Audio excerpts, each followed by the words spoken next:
to YouTube.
Am I live on UNIRock 2? Am I live? All right. I think I see you guys down there. Okay, we're good. We are good. Okay. You got an ad? Are you telling me they monetize my stream? They never do that, by the way. They never do that shit anymore. All right, guys. We're live. I want to do a couple things. I'm going to bring Kyle Curtis from Non Sequitur in here for an interview. And we are going to go through everything that happened from beginning to end with Non-Sec. This is the first time Kyle has been live, I think, in a very long time. So it's going to be great. And let's just go straight into it. I don't even want to say anything. So the first thing I want to do is, of course, you guys know we're going to be talking about the Non Sequitur show and what happened with its fall or the ending of its run. Before we get in, I want to shout out Nate Brody and this video that he did. I think everybody should watch it because it gives a little bit of a piece to a puzzle. Also, Anti-Ordinary made a really good video yesterday, and I believe today too, but make sure you check out Anti-Ordinary and Nate Brody. So, now, here we go. Let's do it. Let's bring Kyle in here in about 10 seconds, and thank you guys for being here, and we'll get rolling.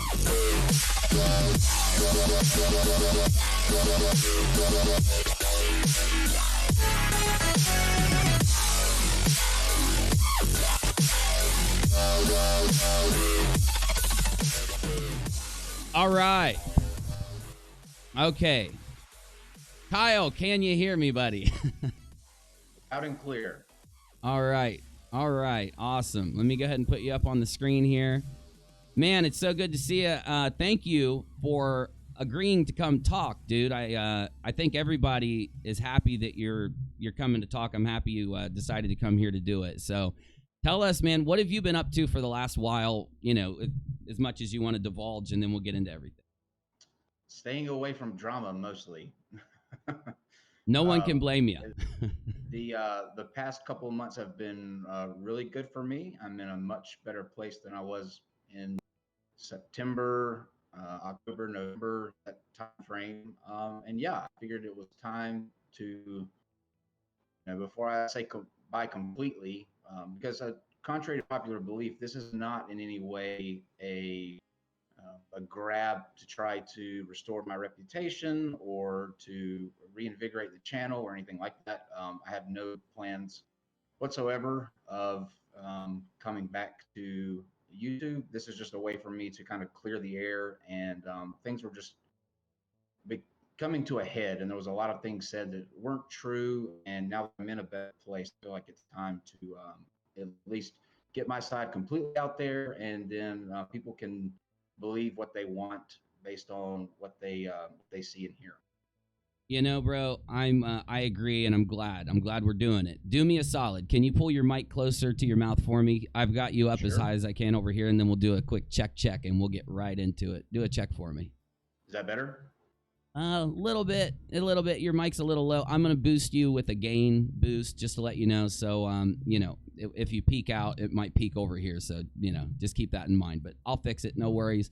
Okay, sure. So, bro, what I thought would be great with us talking and doing this would be you, and I'll do the audio leveling while you're talking. But if you could tell us how Non Sequitur started, I guess that's the logical place to go. It's been so long since you've been on the show there, and we've been hit with all this drama and stuff like that. Let's just start with a historical retelling or something. Like, how did it start? And I remember you told me about like a few interviews that you did in the very, very beginning. So just hit us with like the whole thing if you want. Just take us in, and I'll interrupt you throughout. So Sure.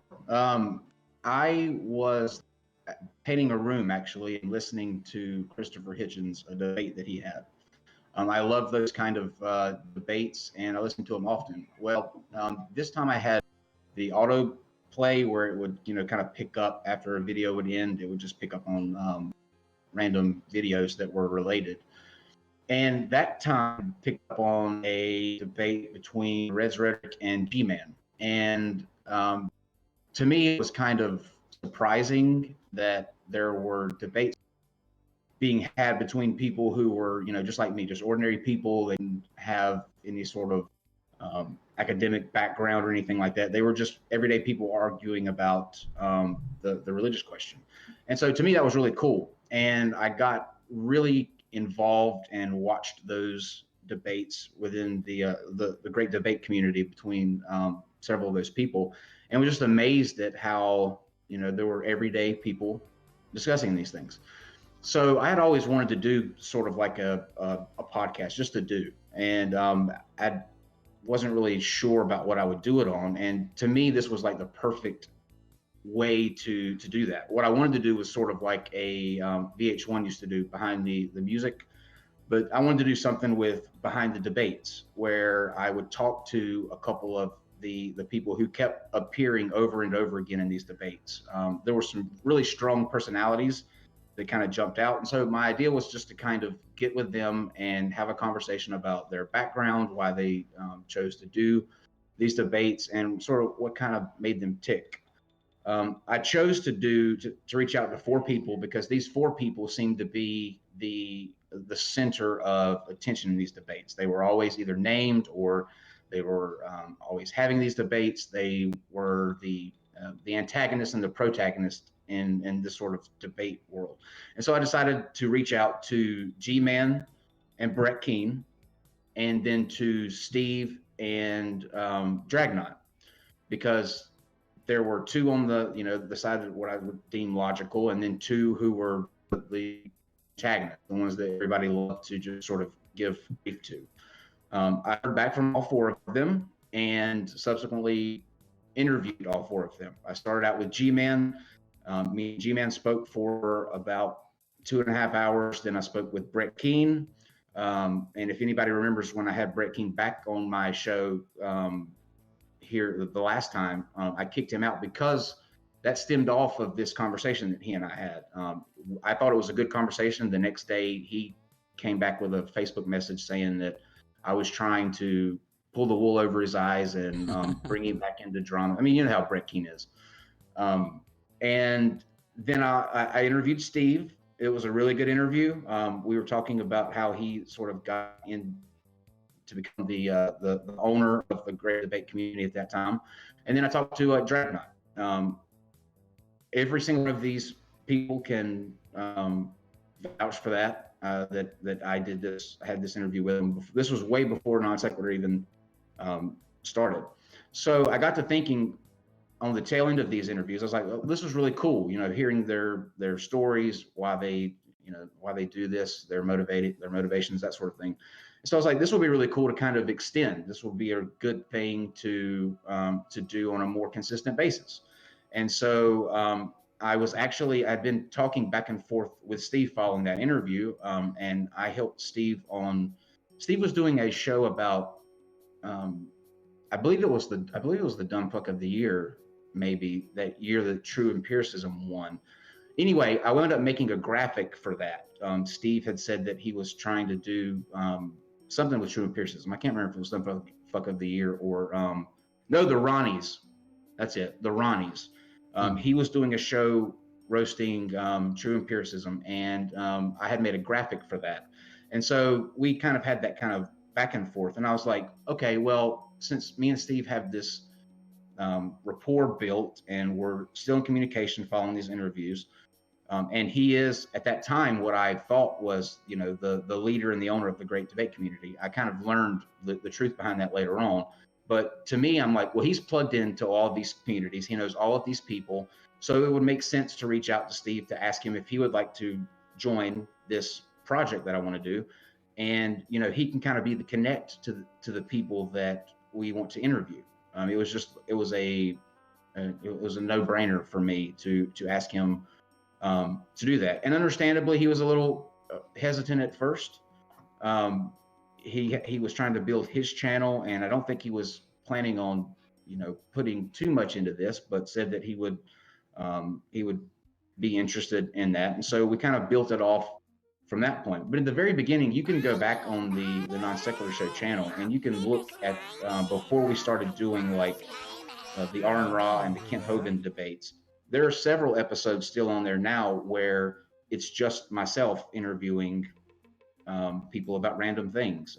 Alex Botten was one. There was a guy from the Lighthouse Project in New York, which is sort of like a go-to for LGBTQ youth who their families don't accept them coming out. There's several different interviews on there where it's just myself. It wasn't until we sort of picked up with the big dates that kind of made the channel where Steve sort of came on permanently. So that's how it began, and why I reached out to Steve to join the project. Yeah, man. You told me that like when we first talked, and it makes a lot of sense. I'd seen that myself, It's hard for the people out there. I was a viewer of Non-Sec, and I watched a lot of it, maybe like, I'd say around when like some of the Jeranism debates were happening and stuff like that. And with this whole thing happening, it's crazy because we haven't heard your side at all. And we just got through another story where we were only hearing one side. And I just think it's awesome for us to be able to sit down and go into this, because I am going to ask you the hard questions, even though some people think I'm not. And I got a whole list of them right here. So logically, the next place to go before we get into questions and stuff like that, yes, I will go to the live chat later, y'all, okay? We're going to ignore the live chat just so we can talk. We'll get to it later. The next logical place, I think, is where you guys blew up. So talk about the channel blowing up, then we'll talk about where the issues may have started, I suppose. So what made you guys blow up? When did you first notice that you guys were getting popular? It was probably, it started with a debate that happened between Kent Hovind and Herman Mays. They were debating Genesis, and everybody, people love to watch Kent Hovind just fail. And so that was sort of the first thing. And then I had always been, and I tell this story often, one of the ways that I sort of left religion was a story involving Aaron Ra. I was at a youth meeting one night, and some people that were there were laughing at a video, and it happened to be they were laughing at the atheist experience, saying, this is ridiculous. How can anybody believe this?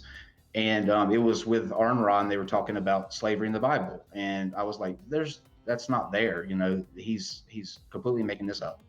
And I went home and watched the video and was looking at the verses he was quoting, and sure enough, I mean, he was dead on. And so I kind of got lost in the rabbit hole with Aaron Ra videos. And so once this sort of started picking up, and after the Kent Hovind and Herman Mays debate, I actually reached out to Aaron over Facebook, and I sent him a message saying something to the effect of, I'm just starting out. I don't expect you to, come and do an interview with me. I just wanted to let you know my story, and that if you ever, were interested in coming on, I'd love to interview you.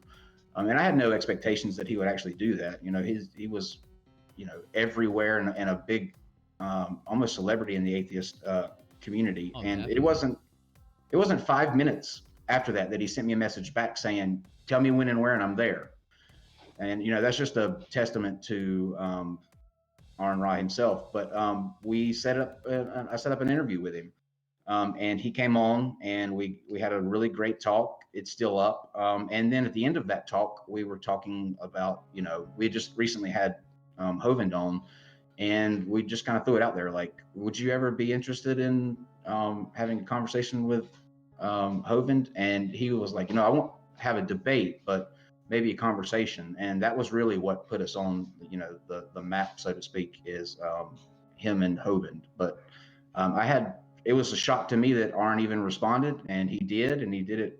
He was everything that he said he would do, he did, and that's what kind of launched the Non-Sequitur show. Oh man, it was great too. I went back and watched it again not long ago. It's so good. It's really, really tense, dude. You can feel it. You can feel that whole like electricity going on when you watch the replay. Oh man. Well, you guys had great shows. You had that one. You had what happened to get things into this whole other thing that kind of multiplied your guys' popularity, which was debating the actual flat earthers. Jeranism didn't talk a lot right before you guys got him, and I know he talked to other people a little, but how did you get him on, and when did you guys go into the flat earth? Like, how did that happen? Well, actually, I will actually absolutely give credit where it's due. That was an idea that Steve had, because I remember a conversation where Steve and I were talking, and he was saying that he's got to run because he's got a flat earth debate he's moderating. And, for me at that time, I wasn't in YouTube very deeply, so I didn't know about these various communities. And I was kind of taken back. I was like, flat earth, there's no way that anybody these days believes that the earth is flat. And he sent me a link and I was like, this is insane. I mean, this is absolutely insane. And so at that point, when you're watching this, you're like, this is just gold. Like, who wouldn't want to watch, these things sort of transpire? And I was like, we have to do this. We have to set up a flat earth debate. So the first one we set up was Red's Rhetoric and Nathan Thompson, who was a pretty big name in the flat earth community. And after that, I was hooked. I was like, this is just something that's too good to pass up. So we started going after him pretty hardcore after that point. You guys made like a bit of a breakthrough, I think. A lot of people saw what you guys were doing with those discussions and those debates, and now it's pretty popular and common for flat earthers to be debating, a scientist or a well-studied, a well-learned person, I'll say. But, you guys set the standard a little. I mean, I know it was happening a lot before you guys, but you took it to this place where most likely because of the Aaron Raw and the Kent Hovind thing, and who knows how it rolled in, but looking at the channel from the outside at the, views or whatever, you could tell that these things just exploded and everybody was talking about it. I'm pretty sure that's how I found you guys in the first place. People were talking about it, I think we got sort of a reputation for being the home place for dumpster fires, which is fine because a lot of them were. But one thing that I always tried to do is make sure that in these debates, no matter how ridiculous somebody's beliefs were, and that, from Dave, who believed that the earth was flat and that you could urinate on someone's leg if it had gangrene and it would cure it, to the sky peelers, to Edgewise that thought that a dragon had placed the continents where they are from a stacked position, and his fossilized remains were in Africa. We always tried to pair him with someone who was an expertise in the field, so that they were dumpster fires, but you also could see from somebody who had credibility and expertise in that field. Right. Yeah. You know exactly why what they're saying is absolute bullshit. And so it wasn't just, having a dumpster fire for dumpster fire's sake, although the dumpster fires happen often. We really tried to make sure that it was coming from a place where you could learn something in the end and see why they are absolutely wrong. Just for the people who are on the fence, like if you're somebody that's questioning things and wondering if the earth actually may be flat, and you watch something like one of the Saturday Night Fight debates, you can see from credible experts in that field why that's not the case. And so, but yeah, other than that, we pretty much were the home place for dumpster fires, and I wore that proudly. Yeah, dude. No, you guys had a great formula. And since we're about 20 minutes in, I think we're at the point. What happened when things started to tilt downward? But tell me talk to me about how things started to slow down, because things did slow down a little bit as more, other drama or other things happened. But, what do you remember about when things started to slow down a little bit and then the issues started happening? What are the main things that you remember from back then? Sure. Early on, I decided that, there was just so many different belief systems out there, and people who believed just weird things. And we also did a bunch of streams that were educational, where we would have PhDs come in and have a conversation. We would do stories on I'll call them like crime documentaries type thing, kind of like Dateline, where you would talk about big cases that we just did a lot of things.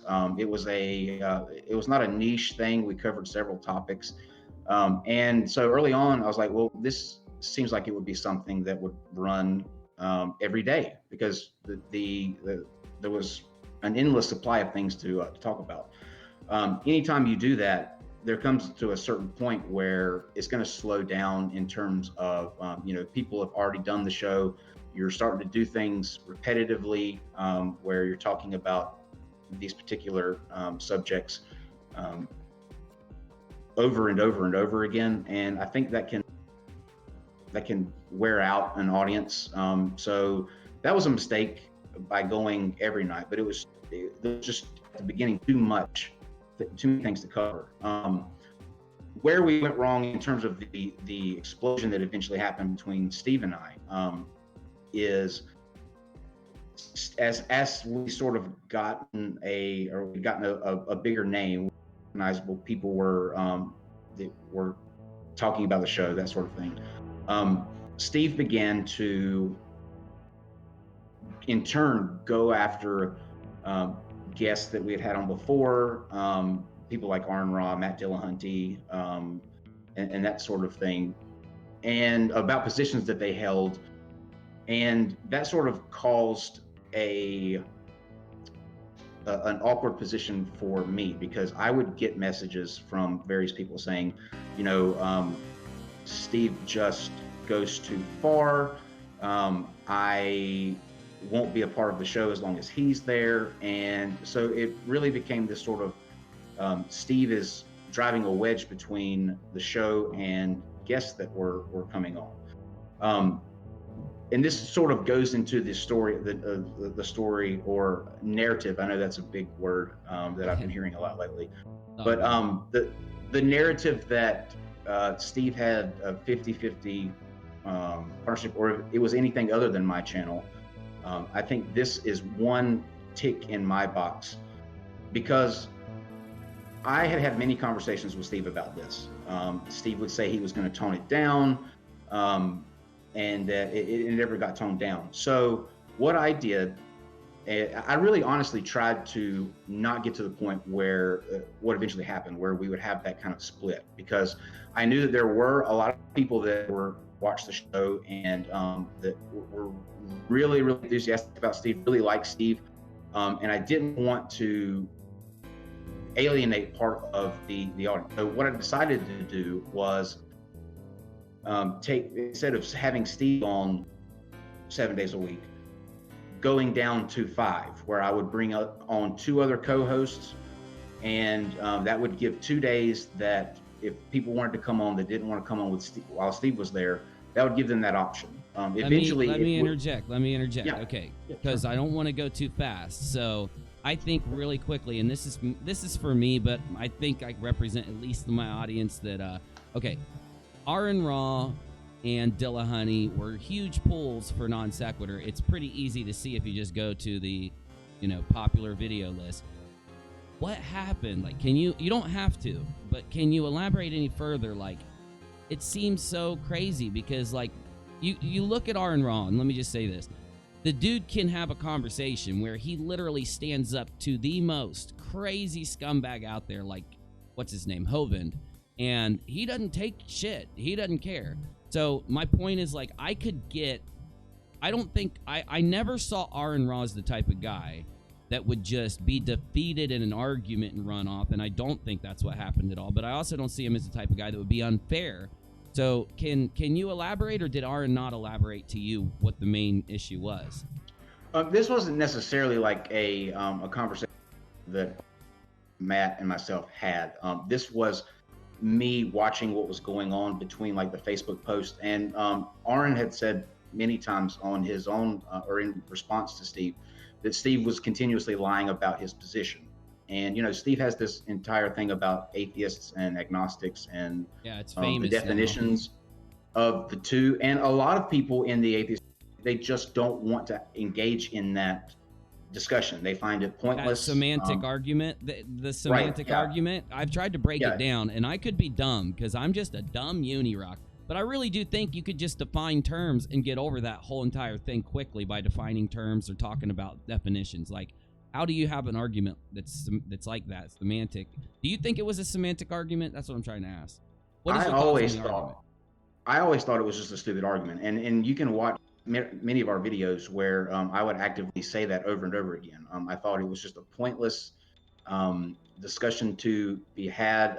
Neither one, to me, I don't think that's what's important in the long run. I know there are people who do, and it's completely fine, but there's a difference between holding that opinion and then continuously ramming it down somebody's throat and trying to ram it down someone's throat who doesn't give a fuck about it, who doesn't give it any second thought. And what was happening was when people wouldn't engage in that discussion, Steve was taking that as they're afraid to engage in this, and in turn going after them even more. And it's just aggravating. I mean, it's just annoying what it boils down to.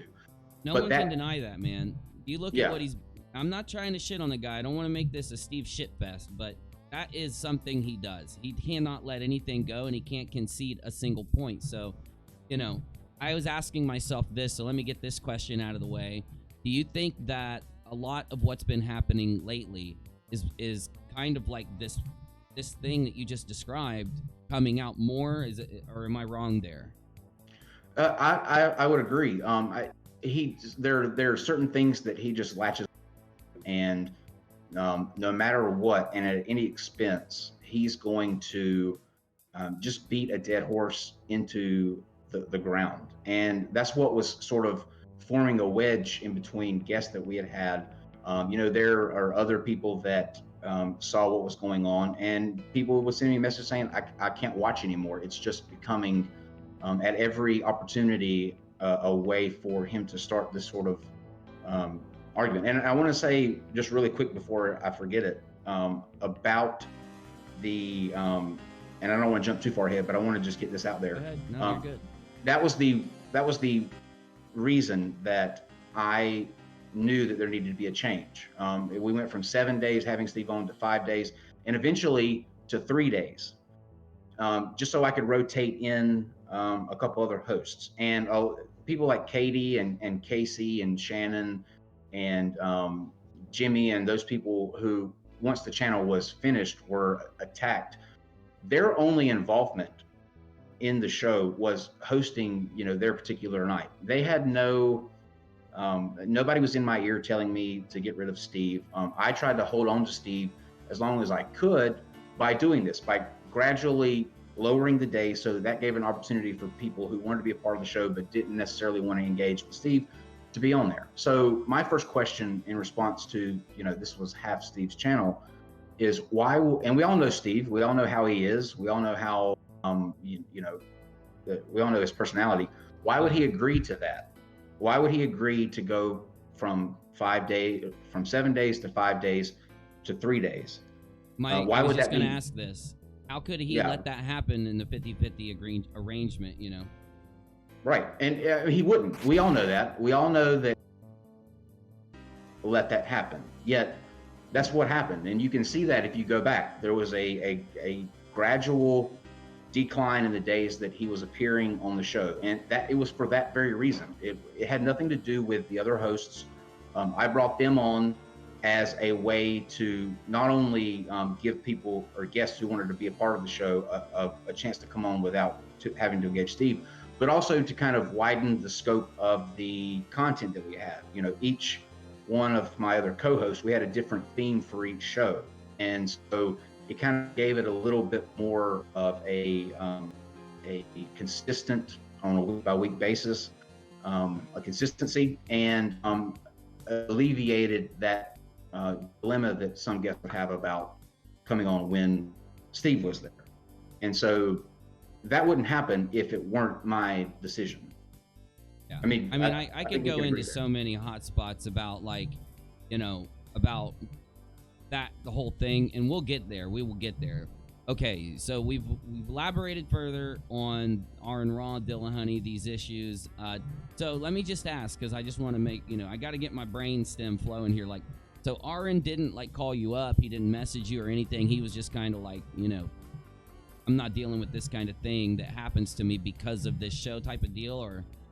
Oh no, Aaron said specifically that he wouldn't, he didn't want to appear with Steve there for that very reason. Because he didn't want to engage in a pointless discussion that he had already put to rest. He had already made a statement about, you know, this is my stance on that whole discussion about the atheist agnostic. He felt Steve was lying about his position, and understandably, he didn't want to be on a show where somebody who was actively lying about his position was there. And I couldn't blame him for that. And, you know, Aaron's always been, he's obviously my favorite guest that we've had. We became close in doing all the shows that we did. And so I needed a way to allow for people like Aaron to still be a part of the show, while not kicking Steve completely off for the people who enjoyed having Steve on. So I was trying to strike that balance between the two. And it's a really delicate thing to try to do, but that was part of my solution. React? Like, how did he react? Like, what did he say at all? Like, did he approach you, or, you know, like, when in the beginning, we know you guys were still talking all the time when this happened. So he didn't really say anything about it. Was he just kind of confrontational? Like, who, Steve? Yeah. Oh no, he said okay. He said okay. There was no pushback, anything like that. He said okay, and I think one of the responses was, that's good because I'm getting kind of burnt out myself on a couple topics. So it was very agreed, and then we just kind of moved on.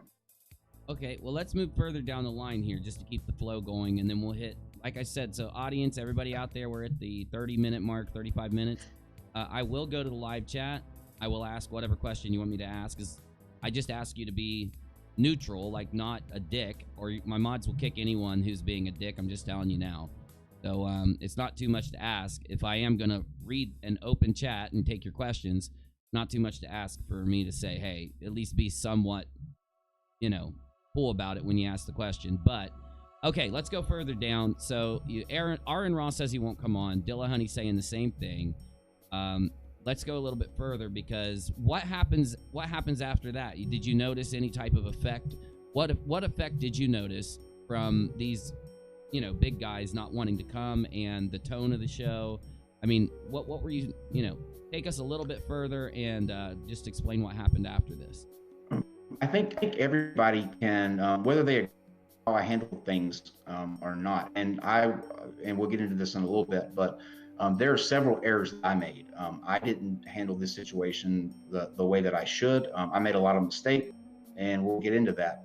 But one of the things that was, I found myself having to spend the majority of my time was engaging in Steve's messes that he would leave all over the place that didn't involve me, but ultimately wound up penalizing the show in the long run. Twitter was a big one. He would get in conversations and arguments with a lot of people that would end up alienating several people. And I was just constantly getting inundated with messages about, well, you know, I can't watch anymore because of this. There was the whole Steve is a transphobe thing, which Can you go into that a little bit for me? Yeah. I'm sorry, but you know that is a big point of like the issue, because that just happened again, not even a month or two ago, where I mean, this actually, I don't even say a month or two ago. It happened then, and then it happened again on the Shills show. So what was the main issue there, and how did that happen? Just because we're asking the hard questions, let's get into it. Like, what happened? Yeah, that was, and I said at the time, at the time, I believe this, as I'm being made aware of more and more things. It's questionable now, but at that time, I even would defend Steve by saying he is not a trans, because the conversations we had about things, and I'm a member of the LGBTQ community. He's, you know, he was always supportive behind that. But that debacle was over him refusing to use a pronoun that an individual wanted to be addressed as, and then I think he misgendered someone and refused to apologize for it. But these were my whole thing with it is, to me, it costs you nothing to use the pronoun of choice that somebody wants. It's a really simple thing, and it doesn't, you know, whether you agree with the pronoun conversation or not, it just doesn't cost you anything, and you just don't have to be a dick. This was a big fight that ensued that I wound up getting in the middle of, because there were so many people sending me messages like, we can't be a part of or we can't watch the Non Sequitur show as long as there's a transphobe on there. And that's just one example of one thing that led to those sort of things. But these were happening more, you know, a more often occurrence. And I spent the majority of my time going in and having to either doing a show about that particular topic and focusing on that. And it was just getting to the point where he was causing the show to hemorrhage people that were watching. And I stopped, and we had many conversations about, you know, you have to think when you're out there, you not only represent yourself, but you also represent the show. And I am going to get to a point where once you start harming the show to a certain extent, I have to make a decision where that can't happen anymore. I mean, it's just a logical. Yeah, so let me say this. You Sure. told me about a conversation, and everybody that makes a super chat or a question, every one of them will get read out. Everybody will get their questions answered. We'll have a whole phase for it, okay? So send them on in. We are going to go through every one of them, no matter how long it takes there. So, okay, you told me about a conversation where this whole thing hit ahead in the DMs, where you're telling him that he's going to be kicked off the show. You'd almost like had too much, right? And then his response from this conversation was not indicative of a 50-50. And these are these little things, because I think we'll get into the whole 50-50 thing in just a minute, but when did that conversation happen? Are we getting close to it? Did it happen because of these things you have stated, or? This was earlier on. Okay. Where we're talking right now. This was over, I believe, some miscommunication. You can go to there's a video on my channel where I address this whole situation and I show these conversations. But I had said something to the point where, you know, this is just an unresolvable issue. We were fighting about it, and I said maybe we just need to part ways now, before we get too deep into this and just go our separate ways, and we can still, be pleasant with each other. But anyway, I was saying that I'm ready to just cut ties. And you can go back on my channel and see the back and forth with these DMs. But his response was, don't do this. Why would you do this now? We're just starting to pick up, with popularity. Things are going good.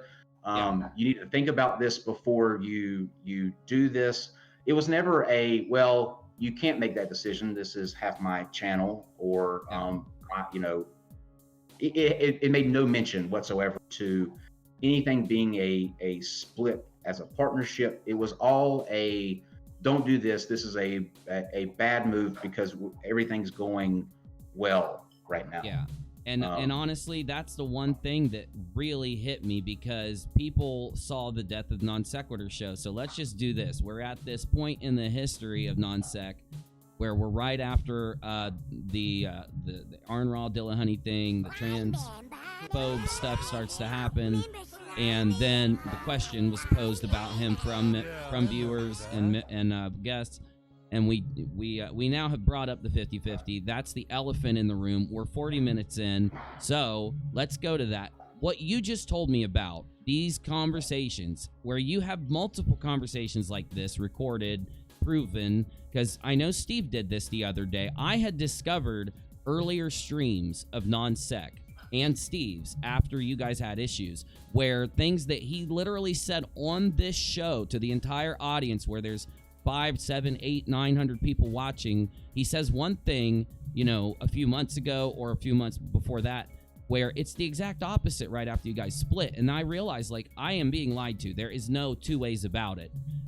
So, going and seeing those big moments and then comparing that to those conversations, I went back and watched the Death of the Non Sequitur show. But instead of me being all these points smashed into my head from Steve yelling at me and directing a conversation and pulling a conversation this way and not letting me ask questions and not letting me, do my thing. When I watched it again, I saw two conversations happening. One where he's saying that you can't do this because it's a 50-50 split, where that got brought up later in the Death of the Non Sequitur show, and another that was being conflated in where you had stated that you would give him a 50-50 payment for certain videos that he was 50-50 in. So can you explain? Let's just talk about Death of Non Sequitur at this point. Sure. We'll jumbling the timeline, whatever. The 50-50, the issue of the 50-50, sure. Let it out. Give us what you got. The build up to the Death of the Non Sequitur show and that recording was this. I was going to move the channel from a standard account to a brand, or from a brand account to a standard account. As a means because of all of this. Another thing that was happening is that Steve had managerial access, as well as Dave, to the channel for instances where Dave needed to go in there to start the stream thing. And what was happening was that Steve was going to various channels and videos and commenting on different videos and putting his opinion out there under the Non Sequitur show name, speaking as he would for himself, but under the Non Sequitur name. So all of these videos, I would be getting screenshots sent of him having arguments with people. People can't decide if it's me or Steve, and so I didn't want a stance put out there that didn't reflect what I thought the show should reflect. This fine. That's understandable, Kyle. I don't want to interrupt you, but you can't do those kind of things in a business. You can't do those kind of things, but go ahead. You're completely in the right there, but. And so a week before that video was the Death of the Non Sequitur, a week before that conversation was recorded, I had revoked him and Dave's access because I was going to move it down. Dave, a couple days later, I gave Dave back his access, but I held out on Steve because I wasn't sure what I was going to do and how I was going to approach these things. Steve started insistently saying, I need my access back. Why haven't I had my access back? And I was, kind of pushing him off. There's a thing where Dave says, I lied about that to Steve. And in a way, yeah, I did. I was telling Dave to tell him that it was about, shifting over the account from a brand account to a general account. Not anything about the why I was doing it, because I was thinking about how we're going to approach things with him. But did you? Let's go into that. I know people are going to rail me. We got to go into this. So I'm asking you the hard questions, like I said I would. Why did you lie? I could kind of I got a feeling already.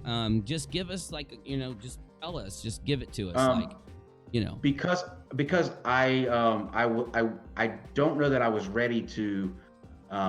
I hadn't made up my mind fully about how I was going to handle the Steve situation, what I was going to do. I was still trying to think things through. I didn't want to make a rash decision. So it was easier just to say, I'm still trying to port things over. And looking back, I should have been a lot more upfront, but I was still trying to figure out a way to make things work with Steve. I wasn't, just cutting him off and kicking him out like that way. And he was going to Dave and asking Dave, why haven't I got this, and this? And so as a way to just sort of get him off of Dave's back too, I just sort of told Dave to let him know that, in a couple days it was in response to a lot of Steve's pushy behavior and kind of like the way he was acting about it, right? Yeah. While we're on this particular subject, another claim that Steve makes is that I never showed him the books. So I just want to clear this up because this has a lot to do with it. Up until a week before the Death of the Non Sequitur show video was recorded, both of them, both him and Dave, had access. This really makes me mad, by the way. But go ahead. To see everything. Steve always had access until a week. He didn't have access to the analytics or the books or the financials of the channel up until a week that that blew up. Up until that point, for a year and a half, he could have at any time went in and looked at anything he wanted to. I'm not his he's not my kid. I'm not his parent. Thank you. He should have gone. Yes, personal freaking responsibility to an extent. One thing that keeps coming up as I go back and relive the non sequitur drama by watching old videos and hearing things and going through, he took several things that he knew were bold-faced lies or things that were his fault and turned them into hate campaigns against you. Example one, that where he could have looked at the books anytime he wanted to, but as soon as he gets kicked off, then he runs out, show me the books becomes a hashtag thanks to him. It's disingenuous. When I see show me the books, I get angry now because I'm like, oh yes, when I'm watching that stuff, it's like, yeah, thanks for lying to me, dickhead. And then the other one is where, what about Bull? And what about Bull has two phases or two sides to it. Some people you say hashtag what about Bull because they say Bull should have got paid something. We all agree with that. We're going to go into that in a little bit. But the other side of it was Bull actually did this to himself also. And tell us about that. Like he was after Steve's locked out, why would Bull ever show, and this is admitted by Reds and Bull both, why would he ever when he's not an owner, it's like literally like you could get, if it was a business, Bull could get in some like criminal trouble for taking, these types of documents and showing them to just some random guy like Reds, and he admits to this. So why would he ever show people the books? Why? Number one, Bull did get paid. I have every transaction. Oh, really? Dave, yes. Dave, number one, we covered Dave's internet bill right off the start. I paid his rent, I believe 3 times. Whoa! And I would send him money, and Steve sent him money I would pay. And Steve McRae knew this. And Steve gave him money on a couple of different occasions, and I immediately or the next day would pay Steve back. I have every one of those transactions. Dave did not work for so Steve free. Didn't even, so you paid Steve money when he would give Bull money, really? Right. Nice, I would Steve. give that. Nice, Steve. Thanks for. I hate it when people back. lie on my fucking channel, dude. Like I have those conversations. I have those conversations, and I have those transactions. Dave, the what about Bull situation? I also learned that night. after the whole stream or the recorded conversation of the Death of Non Sequitur show, I was then told that Dave had shown Reds a part of the financials. Yeah. So at that point, after getting in that heated conversation with the three of them and hearing this, I was like, okay, Reds has nothing to do with the channel. This is between Dave, Steve, and myself.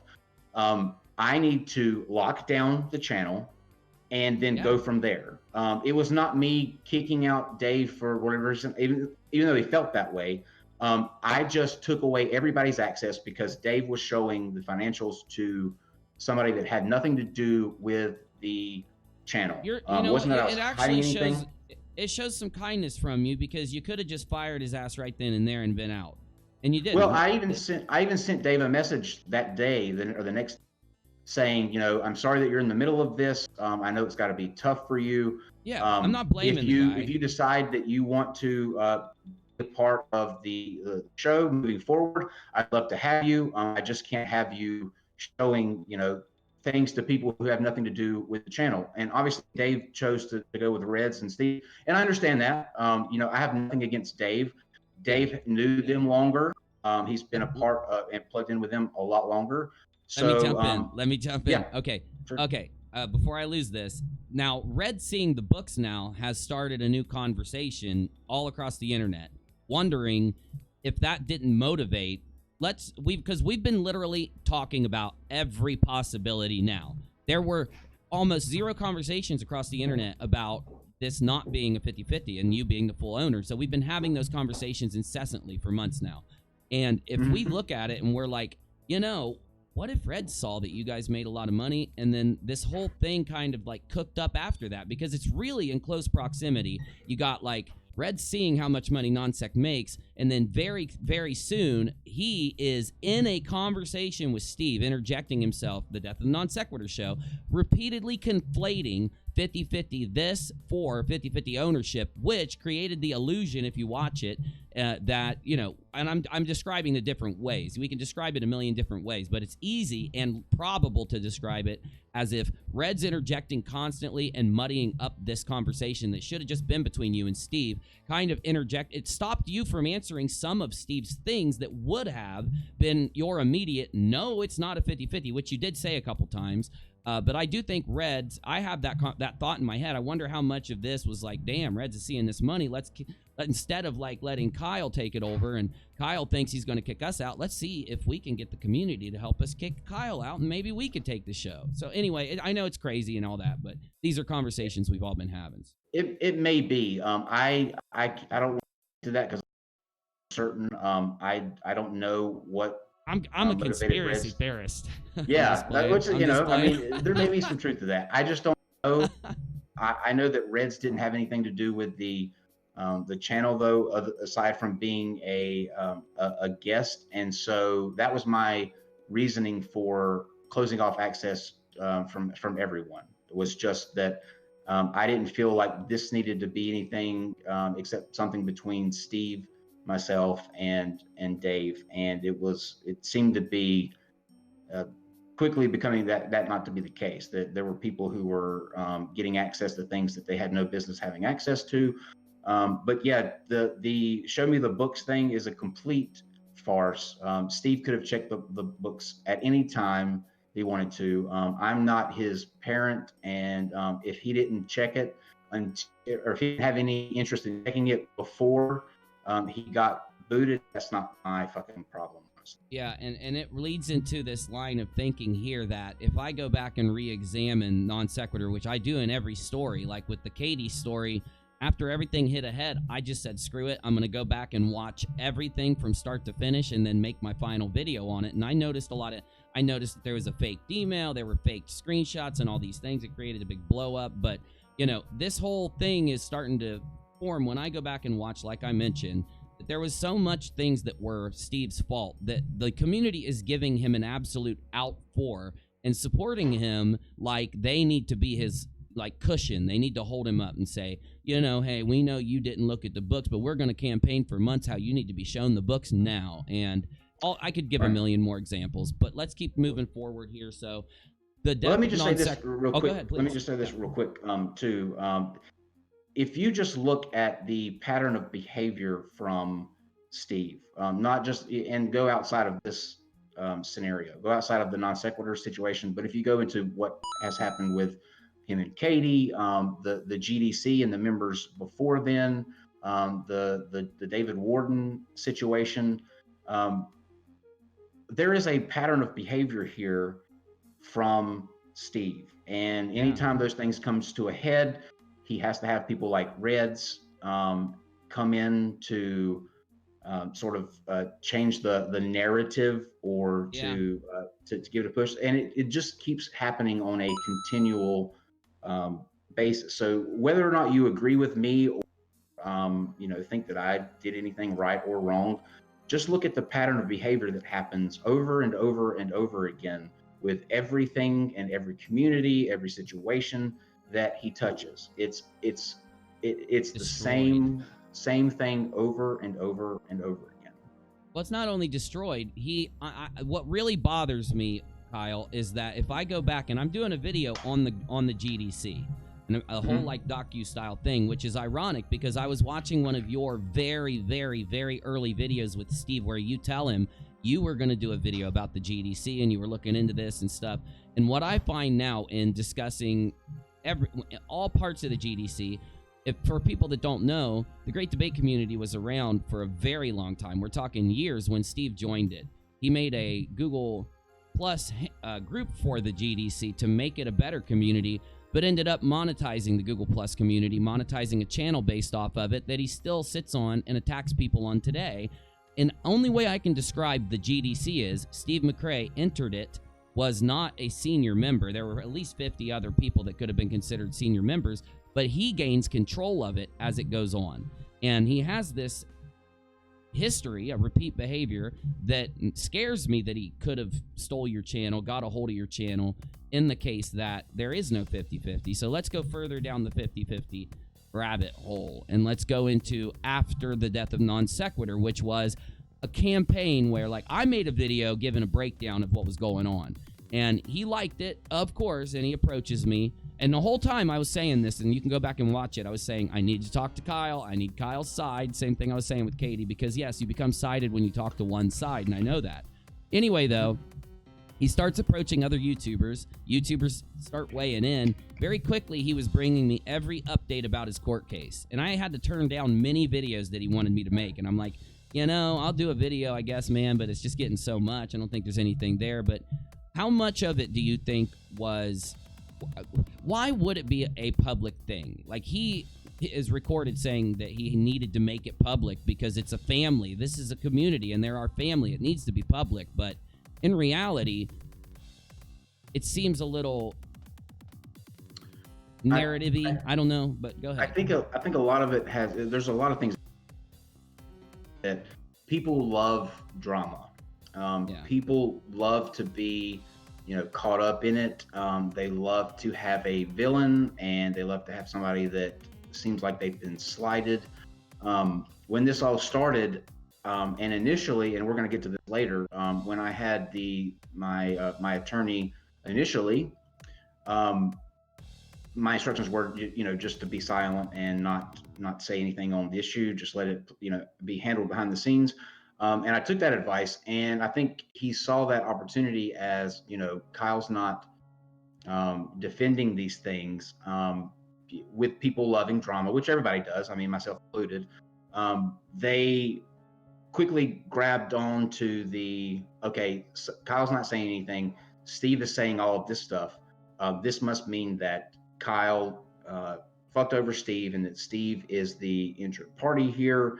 And it just kind of snowballed from there. I think it was a situation where early on, he tried to come out and control the narrative. You had people that were blindly, getting into what he was saying and siding with him. And that just kind of snowballed. And when it seems like the majority of the people, even though they're the loudest also, but when you have these people that are able to say, you know, this is what's happening. Steve is the injured party here. Because look, it's not lost on me that Steve getting kicked out looks like I am some power hungry bitch, and that I'm trying to fuck over Steve. And you know, with Dave, what I just explained with Dave too, that didn't look very optically. It didn't look like any other way. It looked like I had tried to, you know, screw Steve over, and that's not the case. And I understand why it looks that way, and understandably, him feeling like he was slighted, and nobody's going to like getting thrown off of, you know, a show. And so he, instead of us handling it, you know, behind the scenes or ending things amicably, he decided that he was going to drum up this campaign by all means, and that anybody that tried to stand against it or resist it, he was going to send his sycophants after to harass. And me being silent also didn't help in terms of, you know, with me, because it looked like I was just ignoring, you know, the accusations being thrown at me. And you know, that I understandably so made people default to that side as well. And I understand that completely. Like I said, if I could go back, I would do a lot of things differently. But that's why I think that it kind of, that narrative kind of spun off. And once it started, it just got bigger and bigger and bigger and bigger. And then before I knew it, I was being told that I was purchasing $400 suits for every stream that I had. And so it got to the point where it's like, wow, is this really being believed by people that I'm out shopping and getting for? So, I mean, you know, that's where I think that people don't believe that, but it's fun for them, and it's a way to get back at you a little bit in their minds. Sure. And it's just one of those things, you know. But what's good is now you coming out and talking about it. The thing I've realized before speaking to you at all, and I was very vocal about this here and on my new channel, The Rock a Lot, where I stream my after show and stuff. I was vocal about how it's not that you did all this. It's that you and him both pretty much are equally in it for reasons that the show died. In fact, I could go as far as to say, you know, the show may not have been as big without both of you, and the show wouldn't have fallen as hard if it wasn't both of you, right?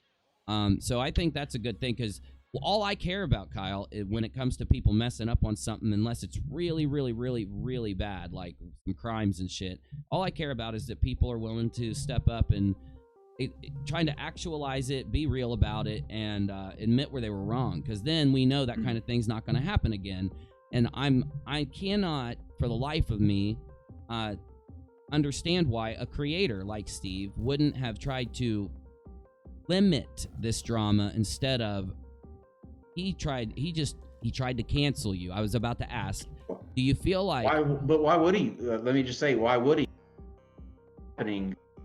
He got a massive boost in everything: his views, his income, the super chats, for the first time ever,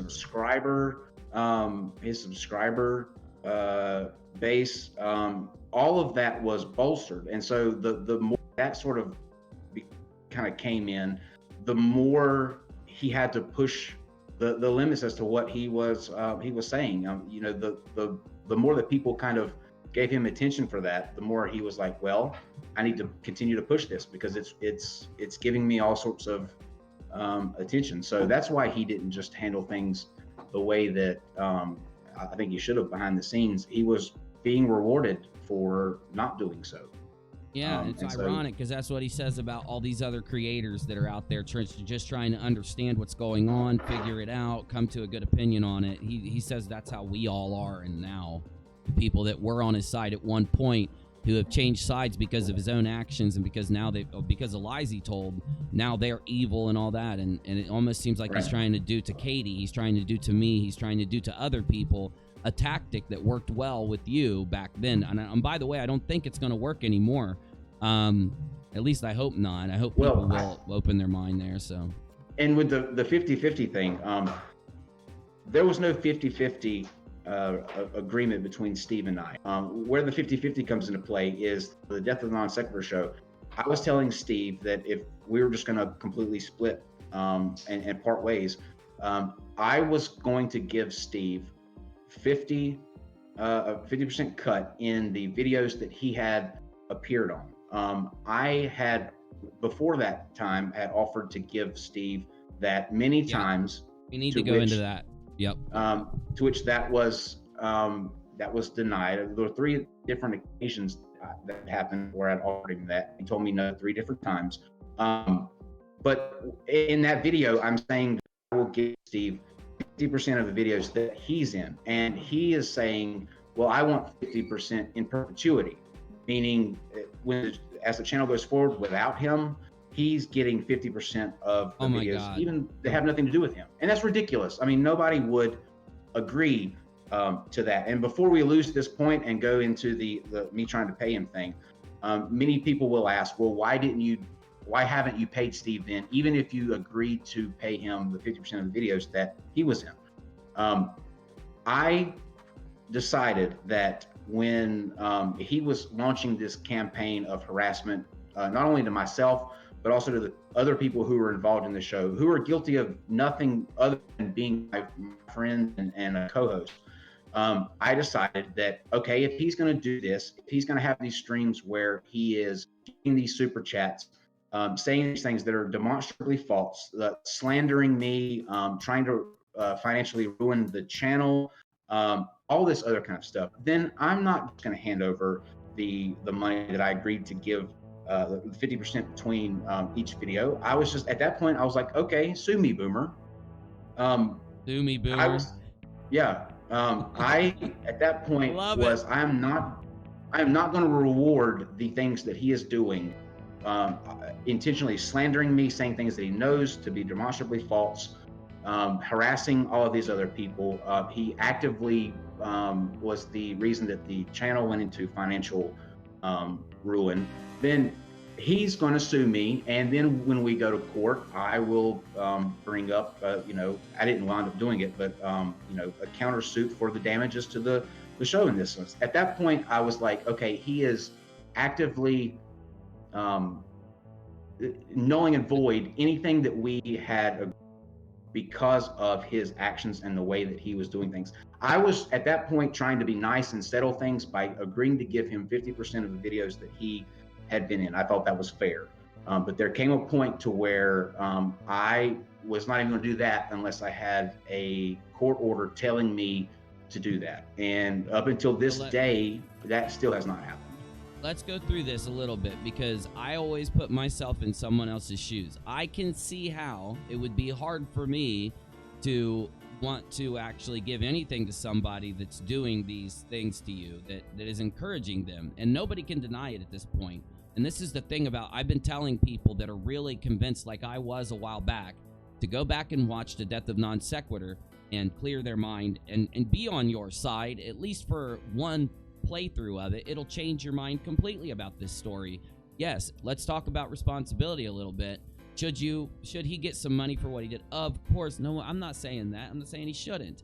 But what money is there at that point in time, after a month or a month and a half after the Death of Non Sequitur, when he's actively encouraging everybody to unsub from it? He knows his money is in an account. Like, if let's just say that, he knows that he's going to be paid out of Non Sequitur, why are you going to tear down Non Sequitur if you're going to try to be actively paid through the damn thing sometime in the future? It's all insane now to think about back on it, Well, and he was profiting off of this the entire time. Like, he was making a shit ton in the streams that he was doing, where he was actively harassing everyone, saying all of this, the stuff that just wasn't true. He was making a shit ton off of this. At the same time, the Non Sequitur show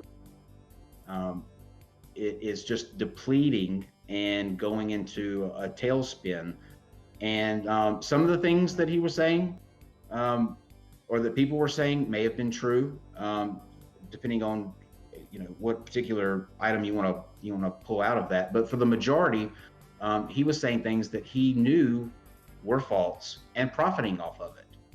Yeah, and he so was. at that point, 100%. I'm like, well, if that's how you want to get your cut of the money, then more power to you. But I'm not going to, hand over the money that I was being nice to and trying to end things amicably with. I'm not going to do that after you're profiting off of actively lying against me, my friends, and saying things that are just demonstrably false. And so that's sort of why Steve hasn't been paid, I don't even blame though, you now, man. yeah. I don't blame you now. I think that it has to be handled in a court of law at some point. I've been hoping the whole time that you would go in and, petition the judge sometime about, like, telling him where you've been and what's been going on, because all those threats that you've got in your Discord messages, in your Skype messages, on all over the place, these nasty things people say to you. Can I address that real quick? Yes, please. That's where we were heading in. One instance where, and I said this earlier, from where I messed up and things that I didn't that handle last well. sentence. Oh, sure. This is one of those instances where I made a mistake and didn't handle things the right way. And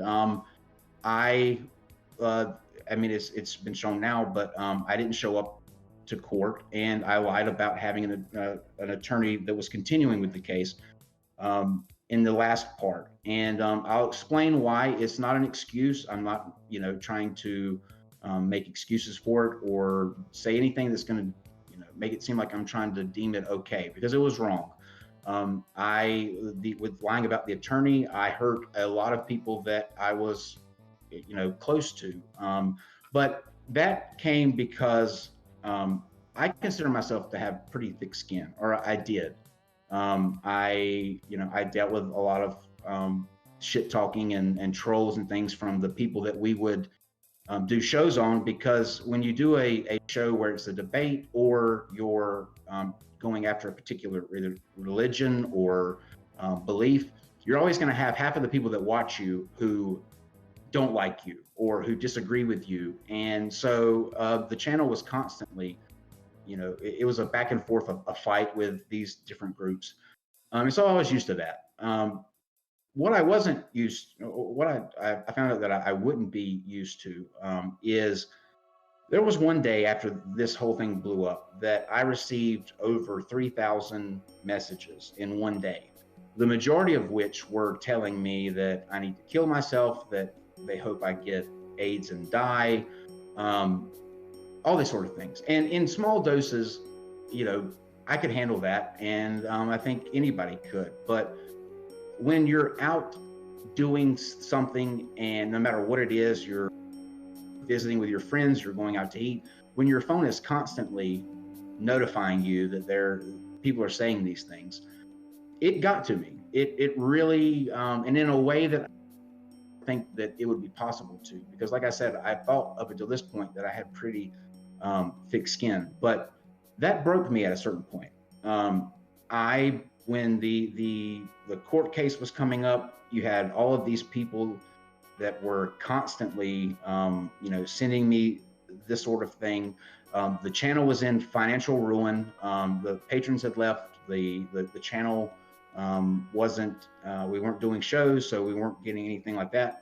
I was concerned about, like, okay, my source of income is now gone. What am I going to do about this? All of this sort of came to a head and put me in a really kind of dark place. And I got overwhelmed. And so when it came to the court case, even from my friends within the community, I would constantly be getting messages about, well, can you update us on the court case?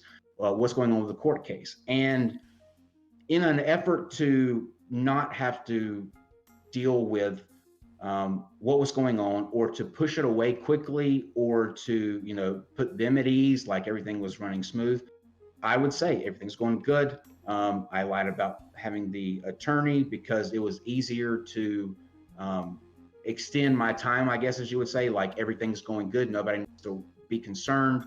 I just didn't know how to handle it at the time. I completely didn't handle it the way that I should. I should have been upfront and honest with everyone that was involved, but I didn't. And I can't go back, and I can't fix that, and I can't, you know, redo those moments. But it was coming from a place where I was just so overwhelmed. I didn't want to deal with anything that was going on, and that's why I didn't show up as well. I got to the point, Uni, where I was just like, you know what? I'm not going to deal with this anymore. If he wins the court case, fine. He can have if a judge looks at this and says, you know, based on this evidence, you were 50-50. Steve does have an entitlement to the channel, whatever. I was like, fine.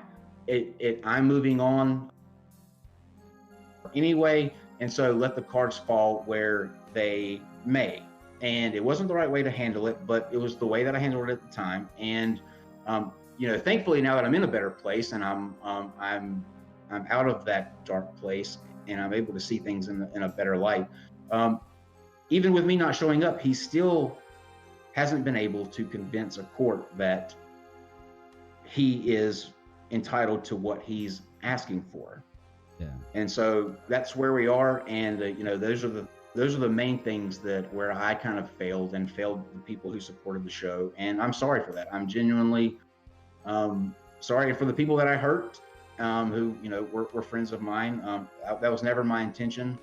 I'm human, and I make mistakes, and that's one of my biggest, and I will regret that for you know, forever. And I wish I could take it back, but I can't. But that's the reason that I did that. Well, I disagree with one thing you said.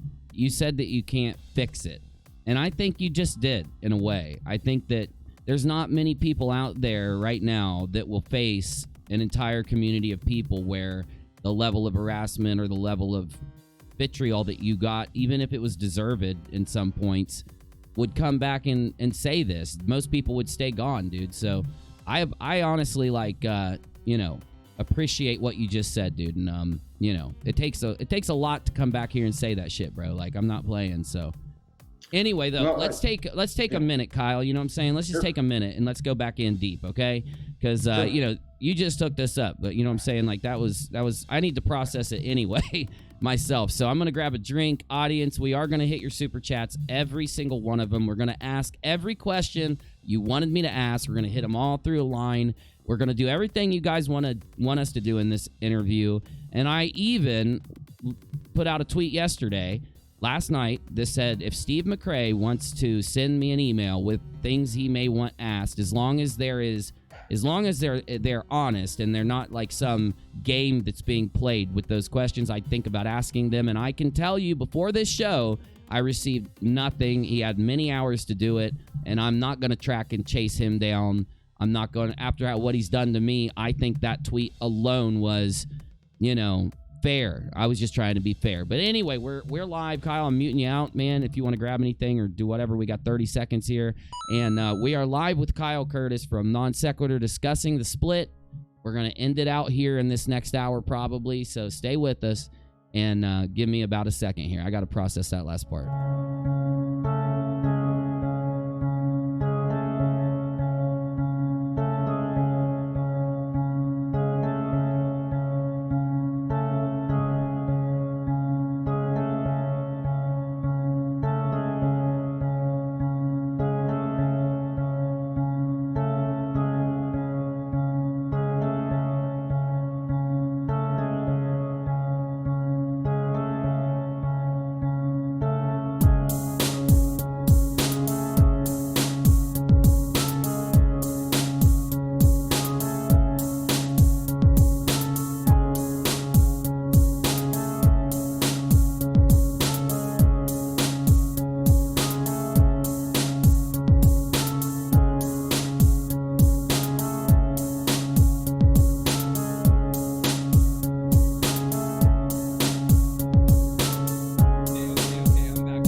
Sorry if that was a little loud. I'm sorry. Okay, Kyle, you're unmuted, buddy. We're back in. Okay. Yeah, okay. Man, we're all only human, dude. Like, we make mistakes. You had so much pressure put on you, and I've had a channel myself that had 38,000 subs. It blew up. I had to deal with losing it in a way when the demonetization came in. I was in a crazy mental place and didn't deal with 1% of what you were dealing with. So I sympathize. I hope other people eventually will too. So anyway, let's go. Let's keep moving because let's see, where did we leave off here? We're talking about the timeline right after the death of non sequitur. We talked about the lawsuit. Let me just ask this because you brought it up. Do you plan on responding at all? Or are you just going to let it ride out now? Have you changed your mind at all yet, or? No, I am. It's a difficult situation because it's sort of like a limbo for me. I think Steve has to demonstrate the damages that he is suing for.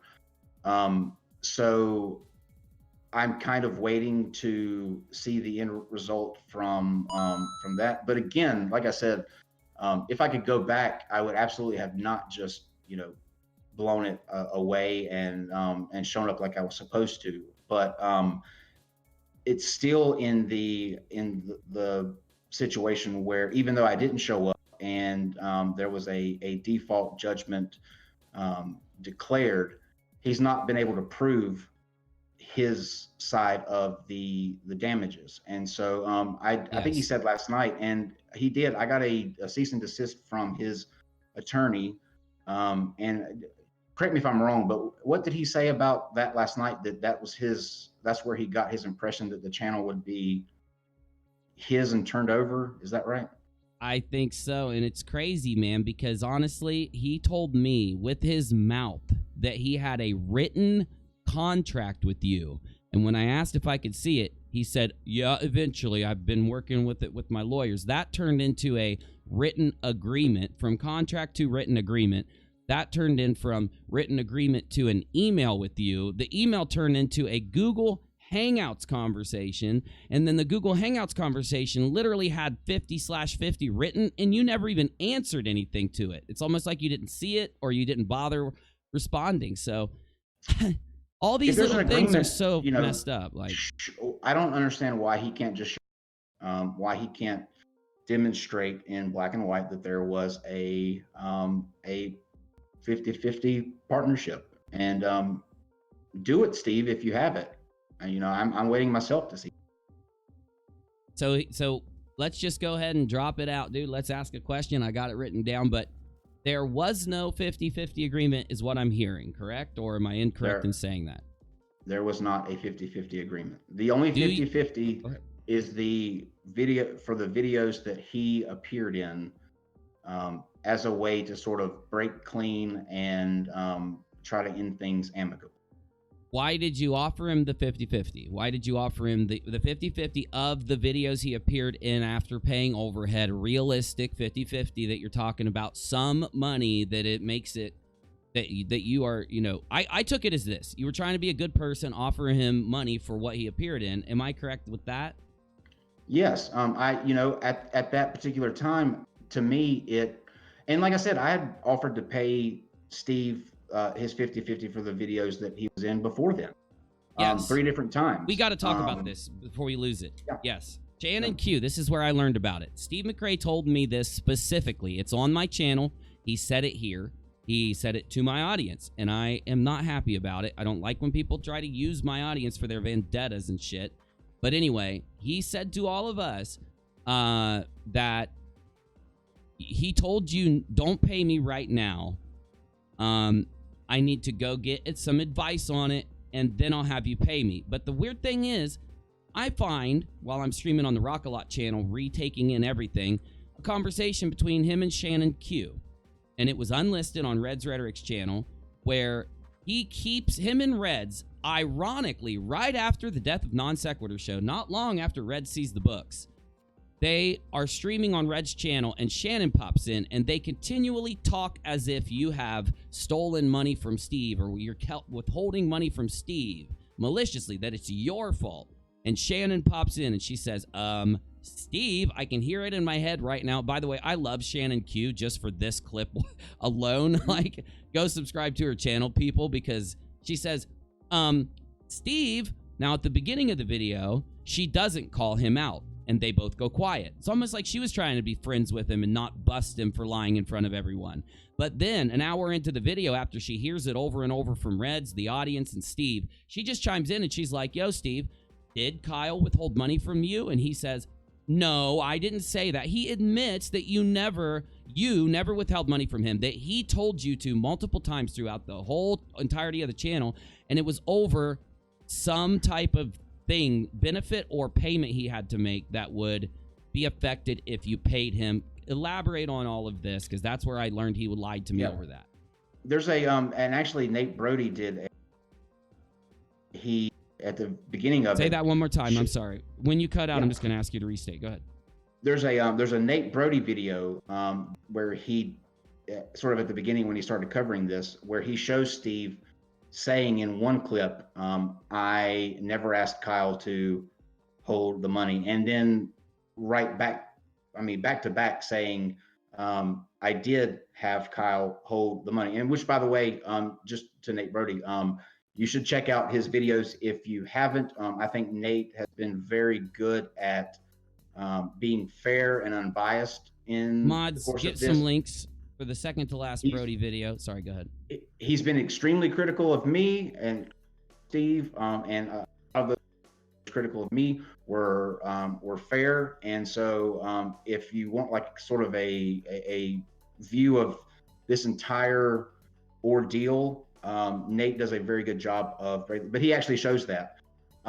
He was a police officer and a lawyer. Right now, he's a lawyer, and he gives that he was one of the guys that I found a Nate Brody video when Non Sequitur breakup happened. I was just searching Non Sequitur, and Nate Brody video came up, and I said, I need to go commentate on this because I disagreed with some of it and agreed with others, but I was pretty critical of it anyway.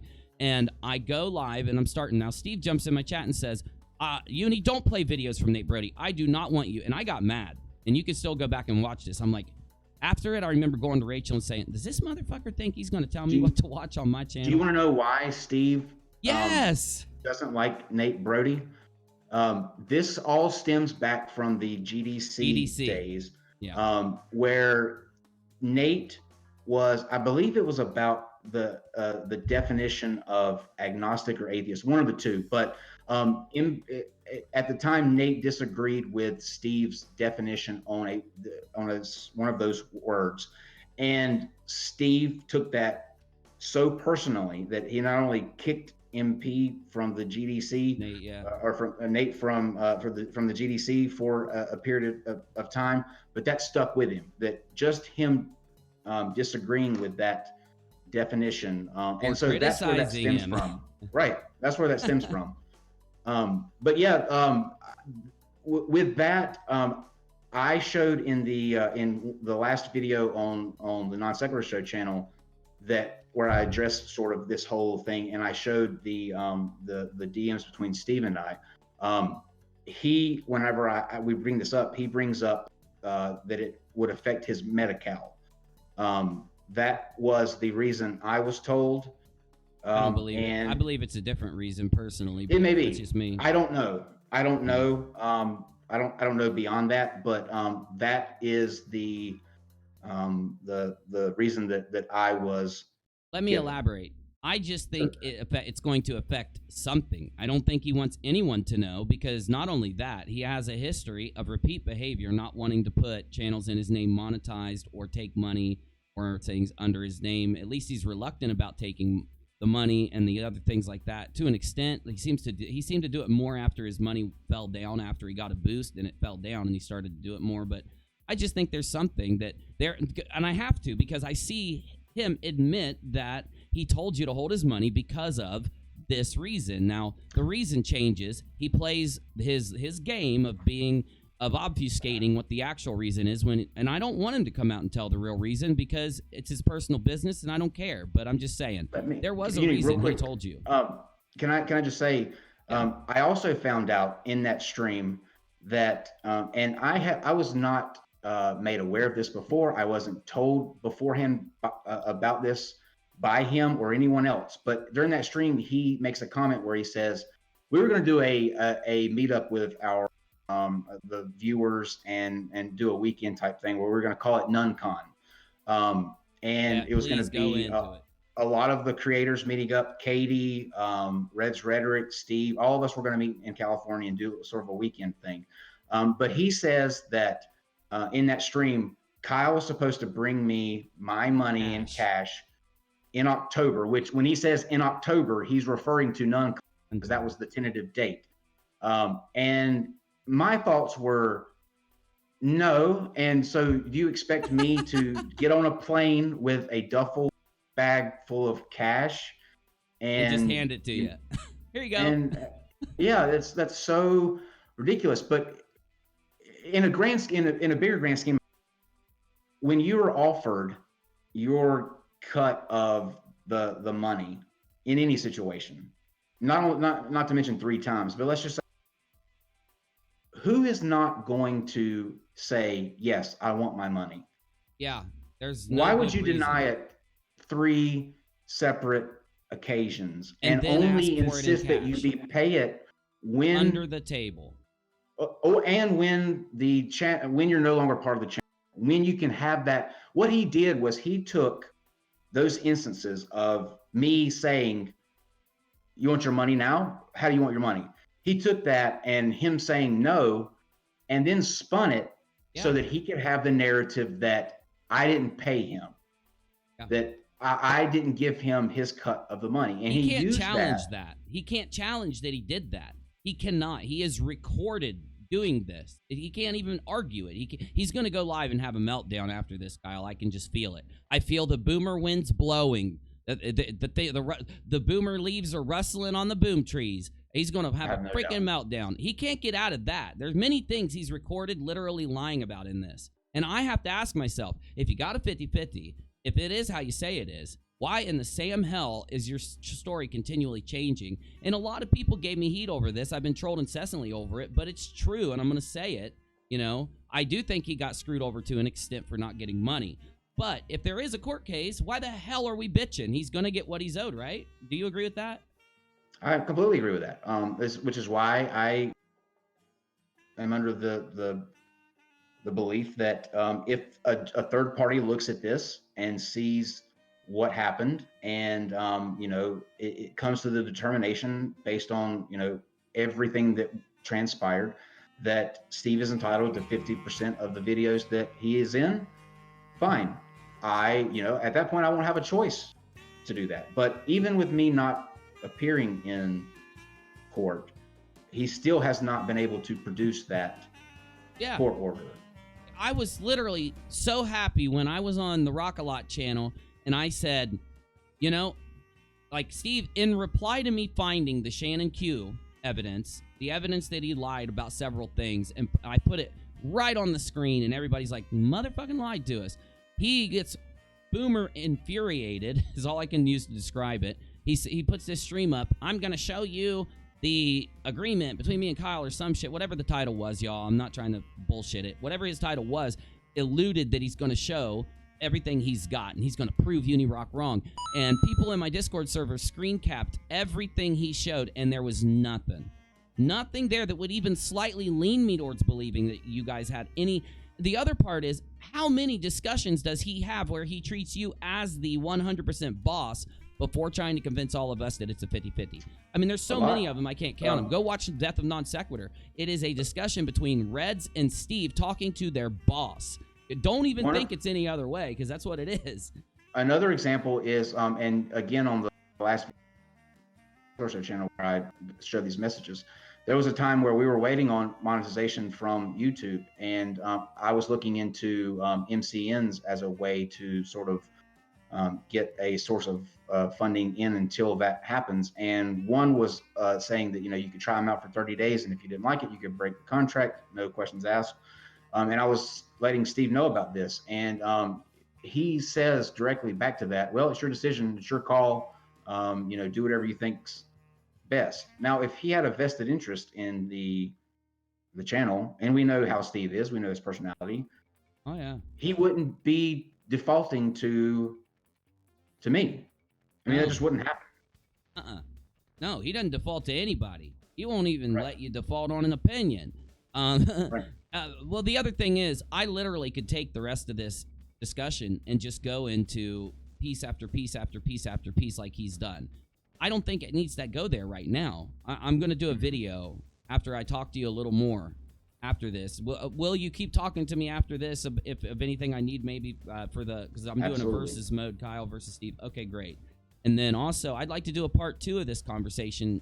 You don't have to agree to it. Don't answer me now.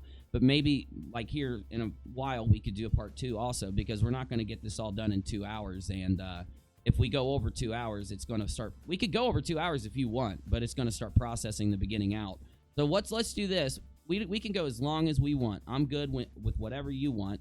But I want to hit some of the questions we have and just fire through them. And then we can get back to any other point, any other place. And I also want to hit super chats we've got. So any objections there? You want to do that? That's fine with me. Okay, so let's hit that. I'm going to do it as quick as humanly possible, y'all. And as always, after this conversation, you can email me. And when I talk to Kyle again, I could, talk to him. Or I don't know if he's going to. I didn't even ask you. I should have. If you were going to tell people to email you or not later, you could just think about all that. You don't have to. You can, however you want to do it. But we can answer questions we miss is just my only point. But let's do that really fast. I'm going to mute you for 1 second while I pull this up and turn up the music for 10 seconds. Let's get these hard questions up and go through all of them right now. We're muted and we're heading in. We'll be right back. Let's do it. It'll only take a couple seconds to pull them up.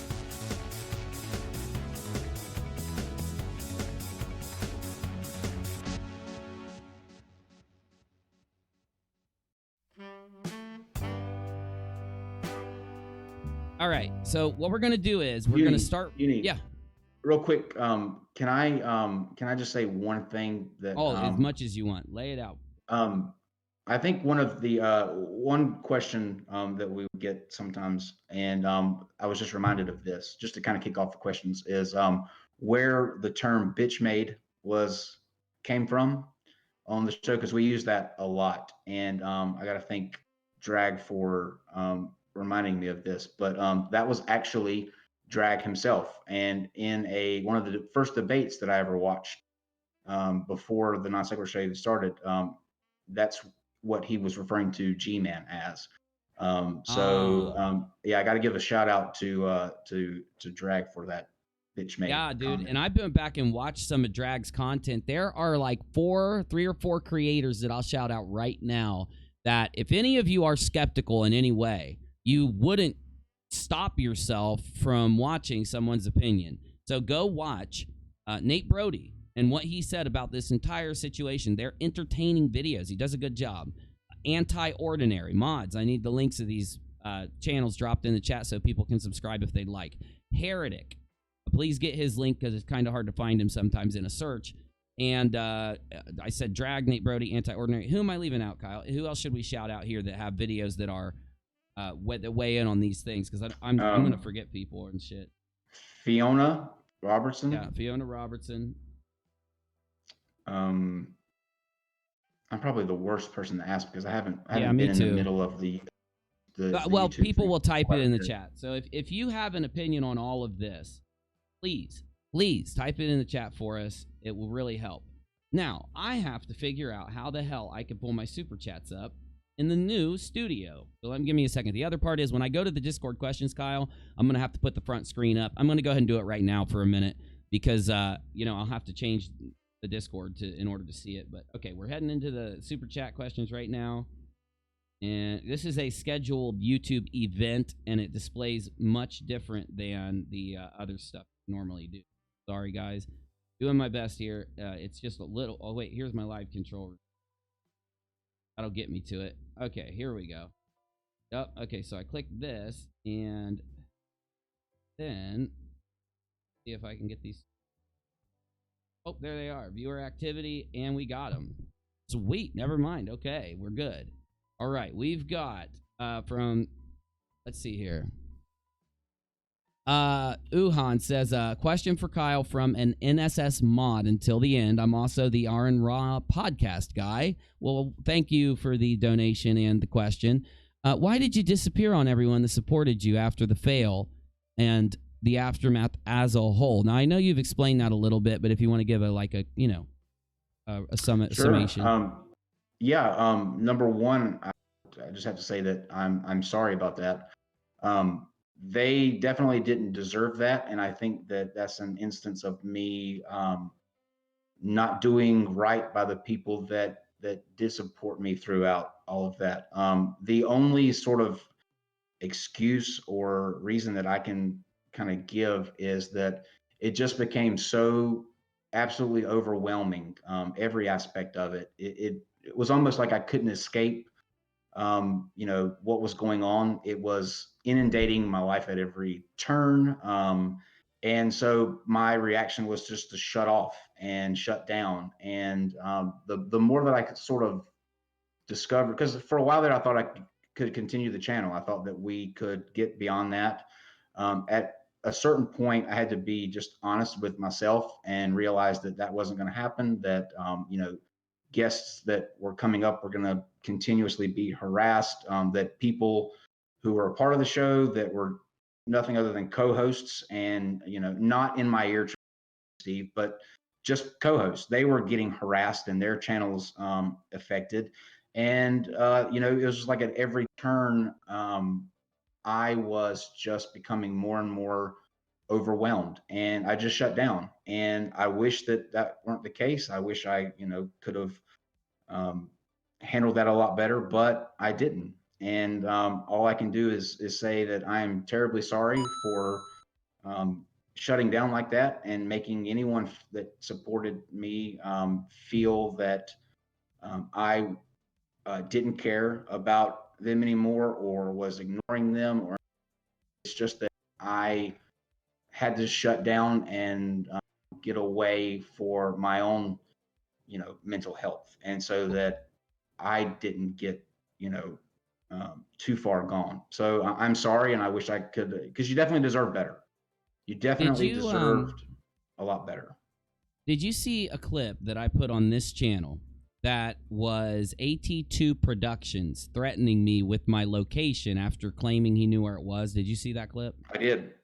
Okay. What got me, a lot of people have been, well, I don't want to say a lot. A couple people have been trying to defend those actions, like Dick Dawson of the Shills and Dead Kennedys in Space. But the main thing, the main objection people had was that Steve was sitting there, and they said Steve didn't do anything. And what people don't understand is that they were actively looking at candidates for who I could be, and he was giving them my age in that clip to try to narrow down those candidates. And that's why it's funny that AT2 would lie like that, say he knows where I am and make threats and all this. But my point is, with those clips and seeing how they didn't stand up and object to that, even when in a stream, hearing people say that, like, well, we know where Uni is, and he better not mess with us, the different language, but you get it. It really says a lot for me, at least, because I know you've experienced what it's like when you anger Steve or any of his friends. I know that other people like RN Raw, the Non Sequitur mods, any other person that weighed in, Nate Brody, others have experienced this. And it's a very real pattern. And in the very least, anyone that doesn't want to actualize that clip as anything, they at least have to admit that when Steve does build these narratives, these lies, and these things, it is driving people to kind of band together and go around and do this stuff. So I can attest to how, when someone threatens you like that, you think about a lot of crazy shit with the climate of our, society. We live in a society. I don't know, but you get what I'm saying, right? Totally. I can completely relate. I think that needs to stop. I think what we need to have are any of these creators that do not, especially the ones that were in that clip. I could play it right now if I wanted to be a dick, but anyone that was in that clip should be disavowing him threatening me like that, regardless of what his excuse is. And his excuse, he didn't even say it was a joke. He said, it was a warning, not a threat. But anyway, that kind of shit needs to stop. People don't pick up on that, though. That's the thing with him. It may be a warning and not a threat, but somebody listening to them, you just never know about crazy what they hear and how they decide to act on that. That's what you don't know. So where you may say something and mean one thing, people can totally hear that a completely different way, and the way that they handle things may not end so well, or you just never know. So the way to handle that from the beginning. Like, this could have been a completely different situation in the long run if everything could have been handled behind the scenes. There wasn't this campaign of harassing, people who had nothing to do with that decision, because it was done entirely by the creator, not done by the people. The creator himself doing it incited so many other people to do this stuff. I can't believe YouTube hasn't stepped up, because I know he's been reported for. We haven't even talked about those things, which we need to talk about. Why is it that he spent 8 months attacking without a crystal ball Katie, when he says he had a criticism for her, but it's just a repeated thing for 8 months, the same repeat thing?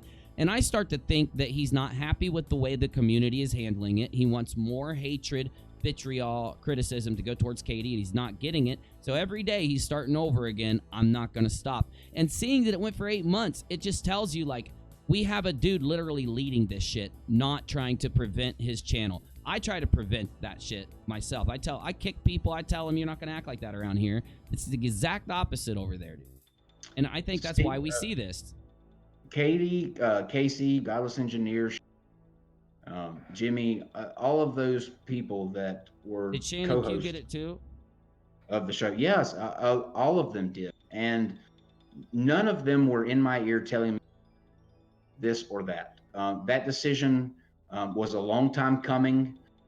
It was coming to a head. It just kind of got accelerated because of the Death of the Non Sequitur show, that recording.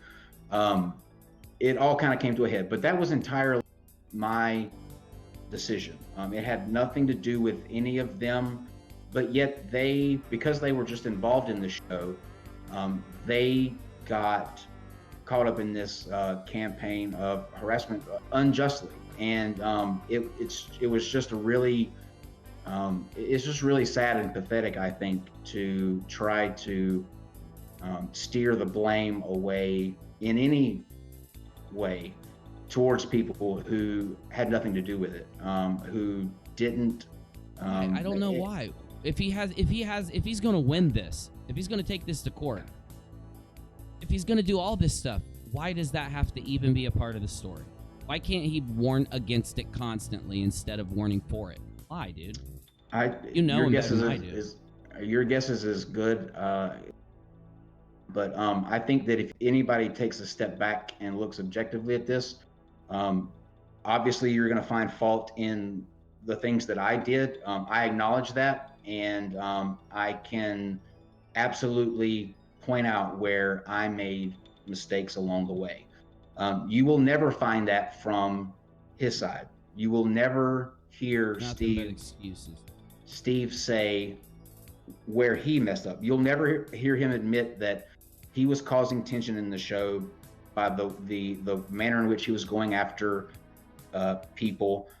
You'll never hear him admit fault that he targeted people who had nothing to do with the decision that was ultimately made.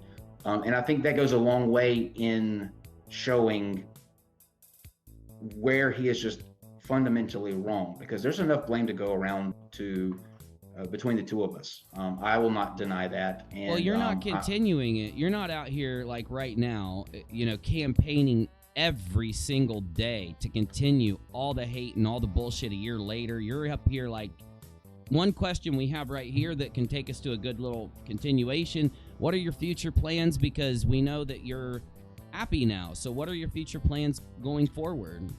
I am fully employed now, doing something that I love. I'm happy. I'm in a relationship now that I'm couldn't be any more happy in that direction. I'm in a place now where I'm just happy. With Steve, and I think that this is a sad point, but it seems to me anyway that Steve has nothing but YouTube, that YouTube is it for him, that's his entire world. And there's a difference between being like having a exploding channel that this is what you do full time, that you're a content creator, that's one thing, and that's amazing. And I think if, you know, for the people who are able to do that, there's a difference though in it becoming every bit of who you are, that you get your validation from that, you know, that just that one area. And that's the case with him. I was able to, as far as future plans, they don't involve YouTube. Well, the only part that involves YouTube is, and for some people know this, and one of my hobbies is I love making music. I love, like, I did all the music for the show. Me too. Oh, nice. Is any of the like the bumpers that you play, is that you? Some of it is. Some of it's my That's friends, awesome. and some of it's reuse. So there are some YouTube and that sort of where hold on. Sorry, just one sentence back. You cut out. Sure.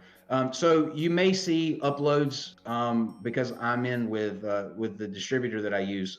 They distribute to YouTube Music, YouTube, Spotify, Apple Music. So there are some songs that are under my name. That is my only, you know, the only thing in terms of YouTube that I'm going to do. I'm going to keep the Non Sequitur Show channel on as an archive channel. It won't have any uploads in the future. It's just there for people to check out what we used to do. There are many videos on there where Steve and I, you can see where we actively get along. We had what I think was good chemistry on the show. This whole thing doesn't take away from what we were able to do on the show. I've said this a lot, but I think it's kind of like in music, when you have Pink Floyd and David Gilmour and Roger Waters, their breakup was big and messy, but it didn't take away from the music while they were getting along. And people still be able to go and watch those episodes and take them for what they were. It was just an unfortunate thing that happened between the two of us that led to a really messy breakup, but we're here now, and I can't change that fact. So yeah, there's no future plans for me in YouTube. This is not a comeback for me. I'm not interested in building up my reputation. I understand there are going to be people who still think that I'm completely full of shit and will side with Steve no matter what. That's fine. I'm just asking people to look at things and take the personalities out, take the opinions of other, whether it be people that they hear from, content creators, and just look at it in their own light and come to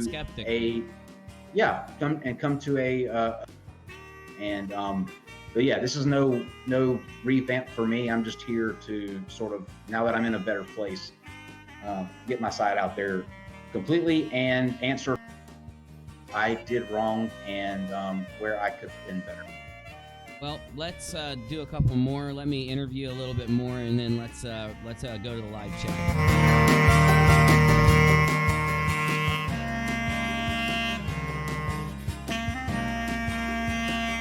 Okay. So, do you? Let me just fire some questions at you. We'll do quick form response. You think Steve should be canceled? Do you think he should be canceled? I'm gonna answer that honestly, well, that's a different. Let me answer it this way. With Steve's content, when he has content other than about this situation or people like Katie or that, then no. His Ask a Philosophers. Breaking up on me. Give me 1 second here. Hold on. You might have to reconnect. In 1 second, y'all. Hold on, Kyle. Comes into an issue is Hold when on. he Can you hear me, harasses. Kyle? Yeah. Sorry, we lost you for a good 10 seconds, buddy. But if you will, go ahead again. Well, it's a two-part answer for me. When Steve does his content that is involving drama or any of this stuff, where he speaks about philosophy and science and that sort of thing, no. Steve is an intelligent person, although not as he would like everyone to think that he is. And he can have interesting conversations.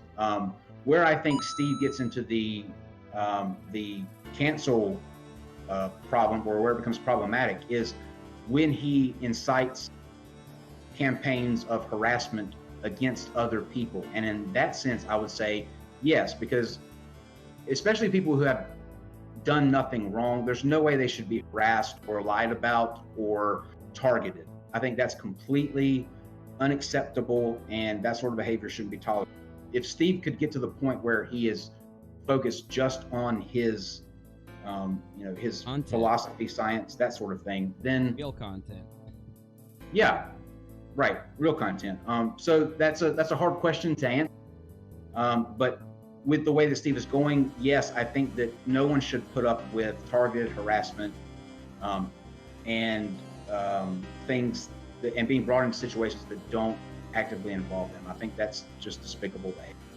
Did you experience targeted harassment in a way beyond just people angrily sharing their opinion because of it? Yeah, absolutely. But I'm bringing up people like, in a way, I understand why that was targeted towards me, and even though I don't agree, and I think it was, it affected me in a really bad way, I can at some level understand why those things were targeted towards me. I can't understand why it was targeted towards people who just had an involvement with the show, who had nothing to do with any of the decision making. Those people being targeted and harassed is a lot more egregious to me than anything that I was targeted for. All right, Nate Brody said support the stream. Thank you, Nate. Appreciate you, buddy. Leroy with the awesome sticker, dude. Love it. Marabino, one of my gay friends that I'm hoping to play games with sometime soon. Tarkov. Good to hear from you, Kyle. Thank you for doing this, and I hope you're doing okay. That's from Marabino. Thank you very much. Katie says, Kyle, do you regret lying to me about having the lawyer in the meeting with Steve? Because of your life, I tweeted there was resolution and believed you, and then they targeted me over it. From Katie. So she's grilling you, buddy. No, I completely, know, good. I completely deserve that. Exactly. Yeah. That's one of my biggest regrets is, and like I said, it's not an excuse and it doesn't in any way nullify what happened, but I just became so overwhelmed that I shut down, and it was just a really bad way to handle things. I wish that weren't the case. Again, all I can do is apologize. But see, the thing is, it's just, why would Katie ever be targeted, harassed, put down, yelled at for taking your side? That's the problem with this story. There was an immense amount of cancel culture mixed in with the amount of people angry with you when you did tell some lies, when you did make some bad decisions. And I think that can show us all, in the future, something about these situations as they play out. Sure. And I wish I could take it back and do it over again, but I can't. And all I can do is just, apologize. And that's it. I'm with you, man. Did Kyle keep software that was gifted to Bullinator? What is your response there? Something about streaming software. If he's referring to vMix, absolutely not. I have the email exchange from the individual that purchased that program. He actually signed over his contact information and the subsequent upgrades to the system, which would originally have went to the guy who purchased it. Signed that over to me, and the conversations that were held about the purchase of the software were solely with myself. Dave used it, and I gave Dave the product key because he was the one that would be streaming it. But all of the accounts for that are in my name. The person who purchased it signed over those because I couldn't do it without him because he set up the account. So he signed that over to me. So that is absolutely not the case. Why did they lie about that? Why did they start a campaign labeling you stealing a gift to Bullden? What's their deal there? Like, why not I don't just know be if real they about it? Like, I don't know if they didn't think that I would, still have any of that, or if they thought that me not, engaging in these conversations, they were just going to see what they could put out there and get away with it. Stick. But I have all of the correspondence about that, and the license and all that is in my name. So none of that could happen if it was gifted to Bull. Do you have an issue giving me things that you feel are appropriate to prove specific little things about this that are easy for you to handle? Do you have an issue doing that for a future video of mine? Okay, so people out there that want to say that it's a big lie and it's a big scam and there wasn't this and there wasn't that, just keep an eye out for an upload, because as long as it's not taxing to him to find the specific things that you guys want to email me, and I will consider that, super chat, one of the first ones. So, and in turn, I will absolutely hand that over to you too. But if somebody thinks differently with that I'm, maybe Bull says that's not the way it went down, show me also where it was a gift to you. Show me where that sort of went down. Where's the proof on your end as well? I'll send mine to Uni. Will you do the same? Exactly. I'm open for all evidence, all discretion. My issue with this stuff is, it's not like, maybe it'll help some people that have, like with Katie. When Steve attacked Katie and I started to go in on the story, yes, Steve asked me to do the video. It's recorded. I'd love for him to, play the clips, but I don't know. He just likes saying that that I injected myself into it, though. My point is, he used 4 major pieces of information to make Katie the liar, the bad guy, evil, and all this stuff. And I debunked all of them and put it into a video, and that's why all the hate and harassment towards Katie went away because she still gets it from a very small group of people, of course. Ironically, people that Steve spends a lot of time with and brings on his show and communicates with often. But it shows that these little things, while they seem like they're going to dictate your mind, you might, before getting invested that deep, go back and watch everything. Actually put an amount of time in that's representative of the amount of, criticism or whatever you call what you're doing, harassment or hate or criticism. Put a level of research in before you do it, because you would all want that done to you in the end. You spent months falsely claiming over CPA lawyer were busy investigating Steve's crimes and then never even responded to a lawsuit. Why? From a sock account. I'm just playing, by the way, but go ahead. Well, that part wasn't a lie. At that time, that's before the channel took a huge nosedive, and financially, I was not able to retain an attorney anymore. At the very beginning, there was an attorney who was investigating to make sure that before I handed over, because at that time I was still planning to give Steve his 50% of the videos that he was in. My only concern was that when the whole Medi-Cal issue was raised in that live stream, and I saw, wait a minute, I put 2 and 2 together essentially. If I hand over money that correctly, right?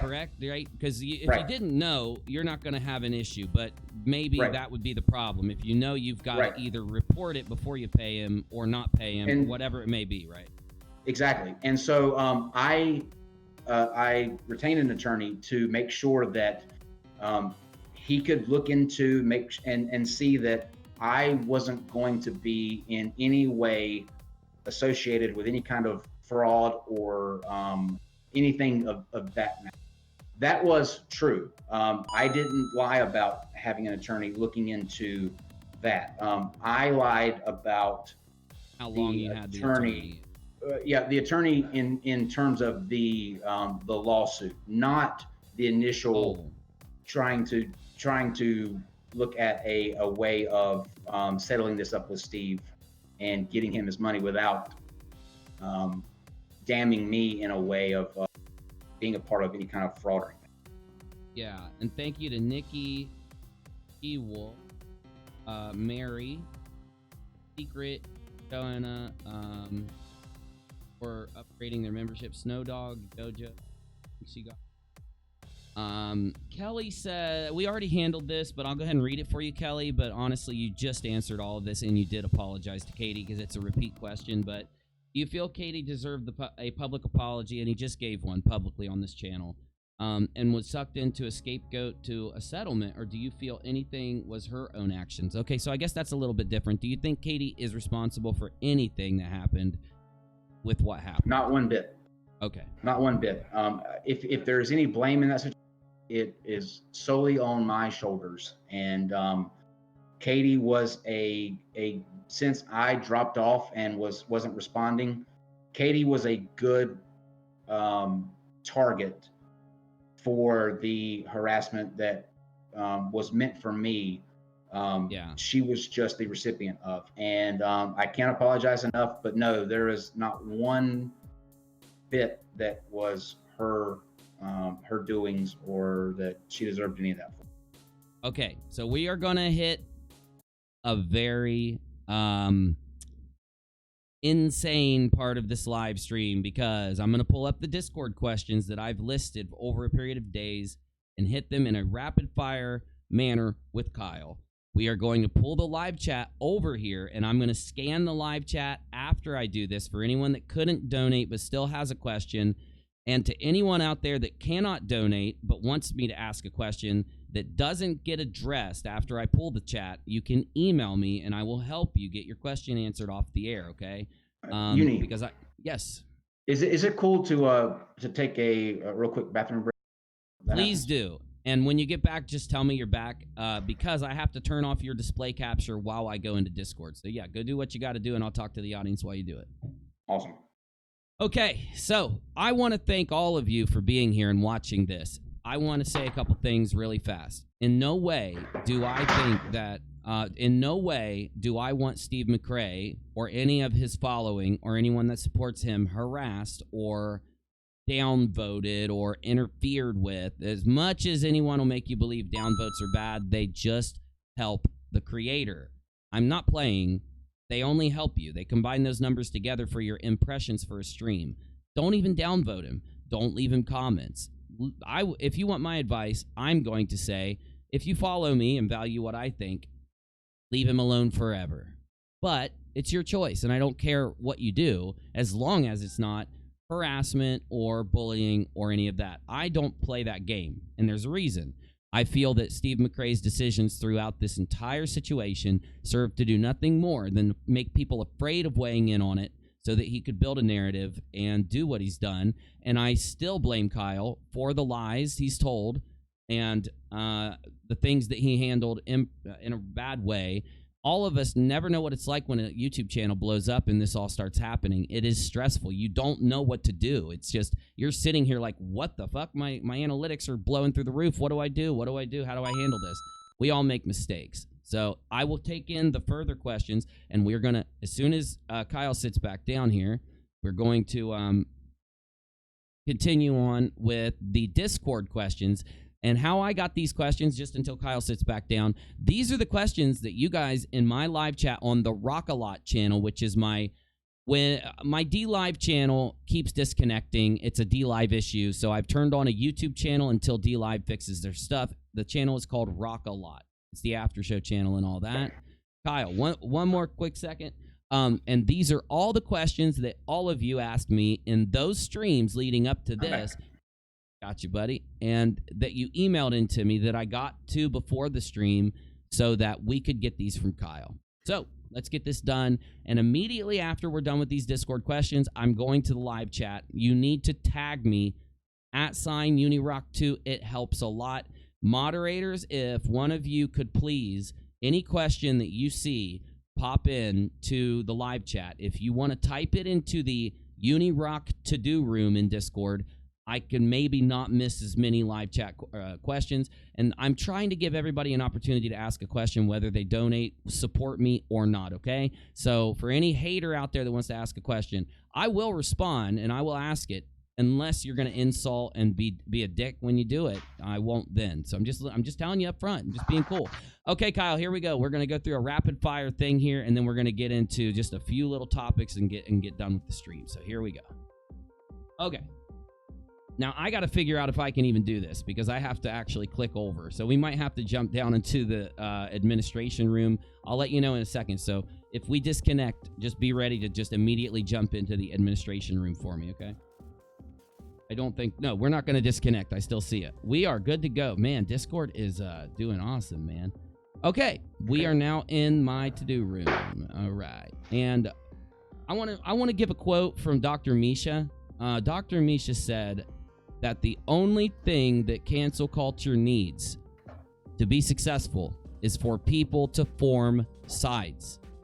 And I cannot tell you how much that one quote impacted me throughout this. Think about that a lot. If you don't have sides, cancel culture cannot exist in any way. If you're for cancel culture, that's on you. I am not. I'm against it. I think it is the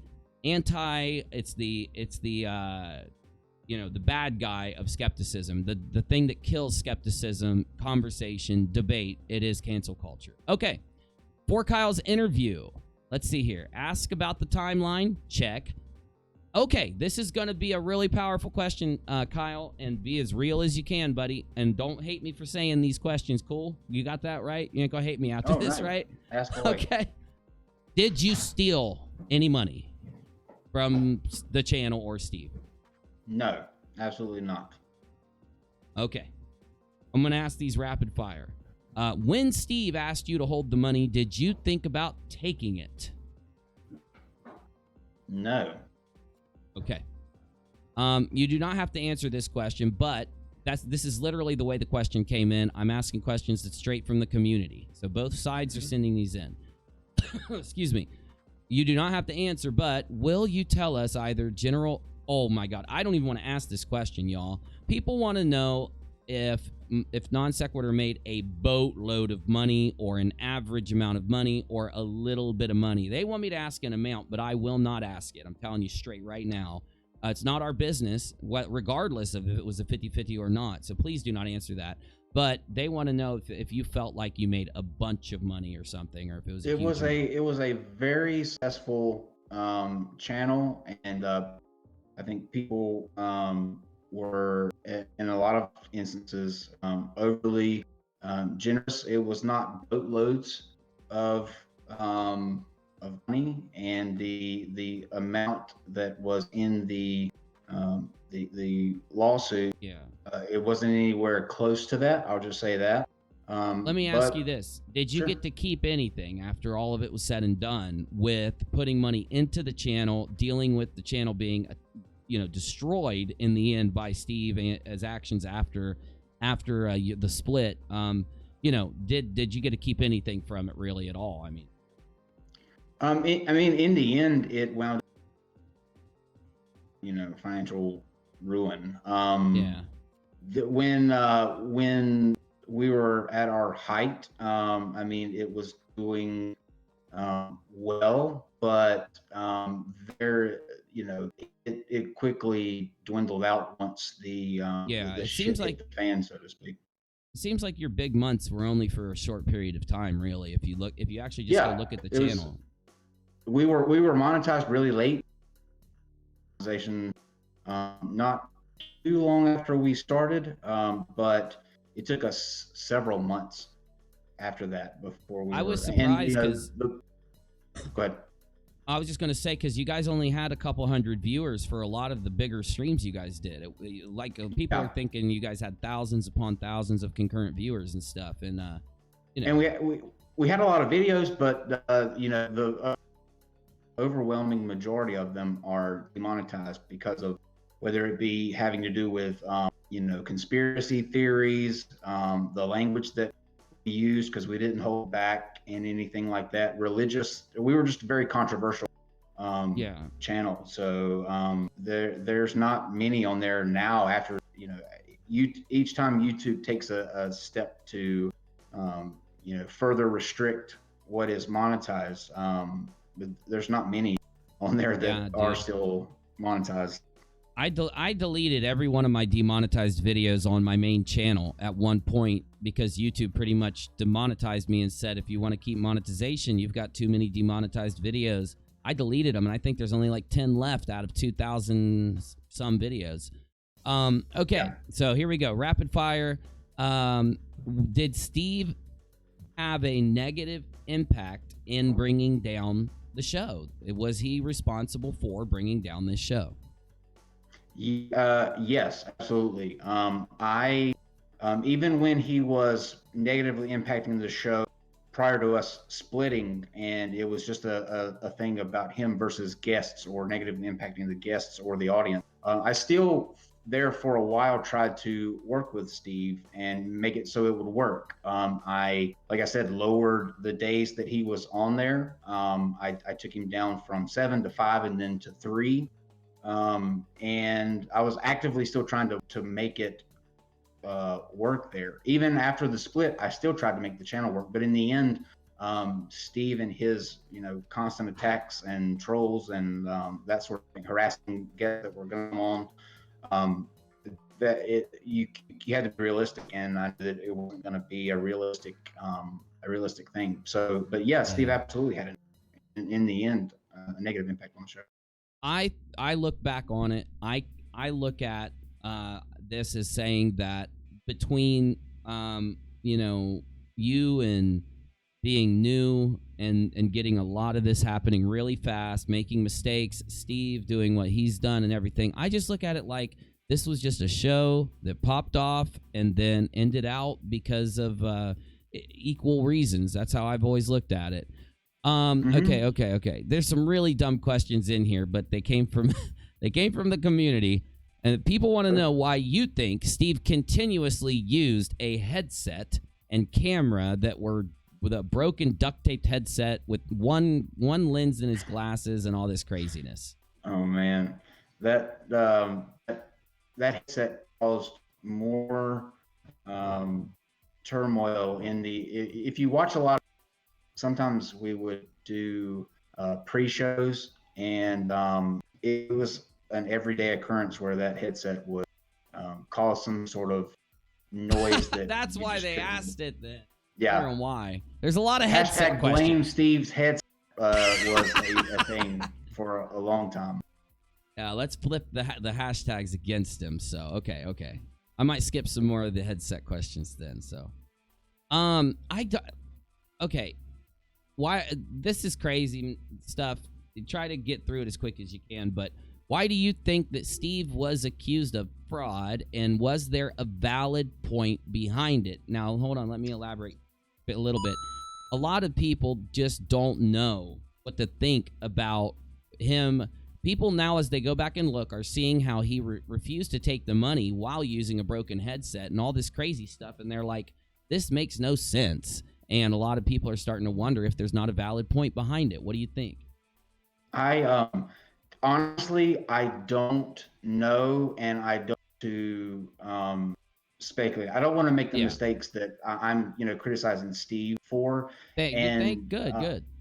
And say that I know for a fact. It's just one of those things. I have said, on my end, what was told to me. I don't want to look any further into that, other than it's a situation where nobody may know the answer. That's something that Steve and only Steve can ultimately answer. And I don't think he ever will. So, okay, let me keep going here. What was the one thing, if you look back, that was the breaking point in the ultimate decision to split up with Steve? The one thing that had the most weight? Steve's inability to realize that he can be the source of an issue sometimes. Anytime I went to Steve with like, hey, this guest is saying this, or this person said this, audience member, it was never anything he was the victim, that they just weren't engaging with him right, that they were lying to him. Do me a favor, man. Let's go ahead and just jump into my administration room so that people can hear you better, because it's just breaking up here in this call after a while. So meet me up there in the mod room, and we'll go down to administration if that's okay. Just click right into it in the mod room there. Okay. Administrators, I need an administrator, please, to keep anyone out of the mod room. Mods, do not enter the mod room, please. Okay. Okay. Much better. Okay, much better.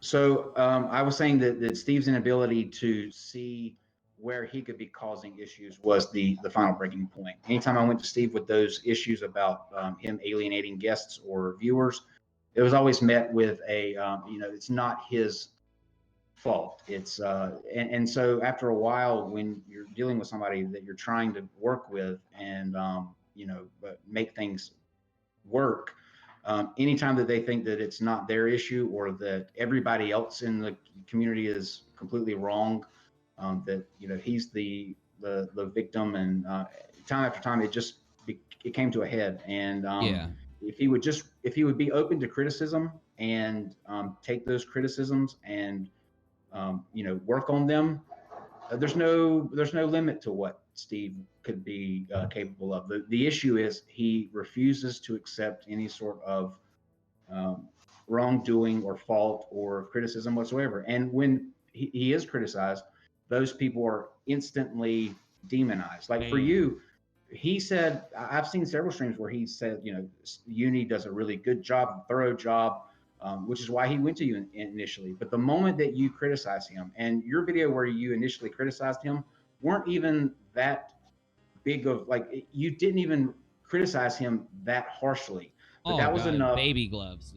To turn you into, you're an idiot, you don't know what you're doing that quickly. And I think that demonstrates his level of being able to look within and say, okay, maybe the issue is me at some point. Awesome. And guys, I'll get to the super chats. And my goodness, Karen, thank you. You're too kind. Okay. Well, let's try to get through here as rapid fire as possible, because there's a bunch. So let's just knock them out. Okay. The other co-hosts, did you want to continue working with them? The other co-hosts you had towards the end, would you have liked to? Yes, absolutely. I think in those shows we had a good chemistry. We had good formats in terms of like specific topics we were going to tackle. Each one of those shows had a different theme, and I think that there was a good chemistry and a good idea of a direction there. Do you think that you would ever, like, now that all of this has come out, you've apologized, you've owned up to almost every single thing I could have said beforehand, like I'd like Kyle to own up to this stuff. If any of those creators reached out to you and wanted you to come talk on their channel, or maybe do a recorded video with them in the future at some point, it doesn't have to be soon or anything, would you ever consider maybe going and talking on another channel? Of course. I think that's the least that I owe them. Oh, great. So, yeah, man. Yeah, that's something that can happen there. Like, Katie, get a hold of Kyle, have him on. It would be a massive thing. And I think a lot of people need to hear your side, Kyle. I think it needs to be heard on Godless Engineer's channel and every other channel out there that had the Nate Brody. I think you should go talk to some people. I think it'd be excellent, man. That's just my opinion. That would be something that I would absolutely be open to. It would be entirely their call. If they're to the point where they don't want to head back into any sort of trauma and past stuff, I completely understand that. But I think I owe them as much, to whether it be a private conversation or one that they want to have publicly. That's the least. Wow, dude. Bro, that's awesome. Will you ever speak to Steve McRae again? If Steve comes to the point where he realizes where his faults were and where he didn't do the right thing and owned up to his level of harassment towards others and wanted to have a conversation through things, I would have a conversation with him. I think it would, when you're in terms of, like, for me, I'm coming to you and explaining my side and where I went wrong. expecting you to hear me out. And it would be really hypocritical of me to say I would never talk to Steve again if he were able to come to the point where he realized where he could have done better. And if he comes to that point, then yeah, I think I would absolutely hear him out and we could have a conversation. But it would be hypocritical of me if I didn't. Would he have to own up to what he lied about and did wrong before you would talk to him? Yes. I think as long as he is has convinced himself that he's blameless and that all of those, targeted harassment campaigns and all that were justified, then there's no point in having a conversation with him because he's just in denial about everything. Okay. Did any of the money that you guys made, did the money coming in factor into you making decisions of content in the channel? No, I think we were pretty consistent in our format. I mean, obviously, if you're doing a YouTube channel, you're going to see what works, what content sort of sticks, what gets the biggest reactions, and sort of hone in on that, which is why a lot of our debates and discussions centered around religion and flat earth. Those were the ones that resonated with people the most, and the one that the audience seemed to be engaged in the most. So I think it was just a no-brainer to target that sort of content. Okay. Let me see here. Okay. Oh, yeah. Okay. Would you ever just give the channel to Steve? Absolutely not. I'm so glad you said that. It would be handing it over to pure fucking evil, dude. Sorry. A lot of people made I made a comment where I said that the majority of the show was me, me doing the graphics, the music, the layouts, the thumbnails, all that sort of stuff. And that wasn't me saying that being braggadocious about it.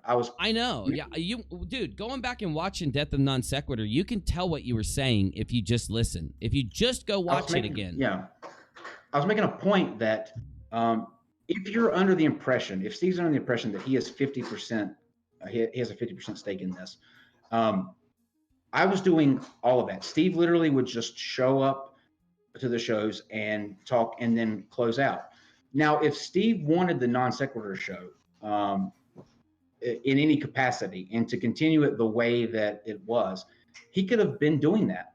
He could right now on his channel be doing something to the like Non Sequitur did, having the guests, having the it look the way that it did, having it have all of that feel, but he doesn't, because he doesn't care about the image, the presentation, anything that really connects with an audience. He doesn't even dude.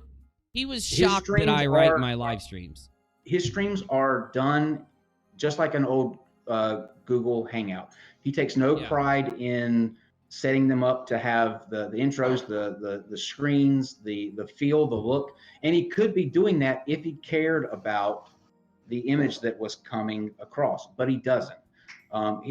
It is, to me, he could be doing the Non Sequitur show right now if he was, as he thinks, the mastermind behind it and the driving force behind it, but he doesn't. Instead, now his channel is dedicated to talking about the people that he sought out to harass. Exactly. He is literally the people that are supporting him, that have convinced themselves that they're paying some Patreon due to some old Non Sequitur show, are sheeped out, and they need to wake the hell up. You are funding the habitual harassment, doxing, and targeting of people, in my opinion. I'm just saying it, in my opinion. Okay. Now, we literally, dude, I've asked you every hard question I've got. The rest of the questions are just kind of repeats. And but I've got the bottom where people are typing some things in, and I do want to get those because I think it's important. What role did Godless Engineer, his wife, Mr. Atheist, or Katie Joy have in counseling you about getting rid of Steve when the issues started to come up? Did you let that affect your decision?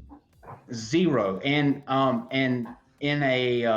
there are plenty of receipts on this as well. What may shock a lot of people is KC, who is Godless Engineer's wife. When this was going down, KC repeatedly asked me if there was a way to salvage the relationship with Steve. If how could we make this work? Is this the right decision in the long run? She was actively working to try to find a path to make things continue to work, not as he would have you believe, in my ear telling me to get rid of him. She was trying to make a way so that we could move forward past all of this. These are claims that you stick by, right? And that can be corroborated by other people, that you expect skeptics and you expect people out in the community to entertain them to the level of evidence that's there in the same way that they entertain any other claim made about these things, correct? Do you agree with that statement? I would agree. Okay. So if anyone out there is a skeptic in any way, you've now got two sides to this story. So assuming anything on this is only going to make an ass out of you. Okay, I got more stuff coming in, so let's get to it real quick. Okay, here we go. Rapid fire. Thank you for being here. Then great interview, Uni. Thanks for coming on, Kyle. No, thank you, Karen. I appreciate it. The streams like this are possible because of support from you guys, and I just want you to know how much I do appreciate it. Kelly. Kelly wants to know if we're going to go into detail on the case. So let me just say this. Let me ask it as this question. Do you have any knowledge about the case of Steve's that isn't garnered from public information that everybody else has? Case about? The case he's filing right now in court against you and trying to get 50-50 of the channel, trying to get $100,000 and all this stuff. Do you have any information on it that's not already out there in the public? Like, is there anything you know about it that we don't? No, because like I said, I made the mistake of not showing up. So in a grand, in some aspects, people may know more than me in that terms. Do you plan to intervene at all, write the judge a letter, go into any type of detail in it at all, or do you just plan on staying out of it? At this point, now that I'm, like I said, in that better place, I'm waiting to see what comes of Steve having to prove his damages. And when that comes up, then absolutely, I'm not going to let that go unanswered. But up until this point, that has not been able to happen. He's not been able to prove. So basically, Steve did not win the lawsuit yet. He lied to everybody with the title of his video and his tweets, and he still has to prove to a judge in the standard of a court of law that he did have 50-50 stake, something he's not been able to even slightly prove to YouTube more than claims, narratives, and he must prove the amount of money that's owed to him and some type of contract or some type of agreement in the amount of money he would be owed. Do you agree with that? I have received no court order demanding that I turn over a channel, that I owe Steve a specific amount, nothing to that effect. Okay.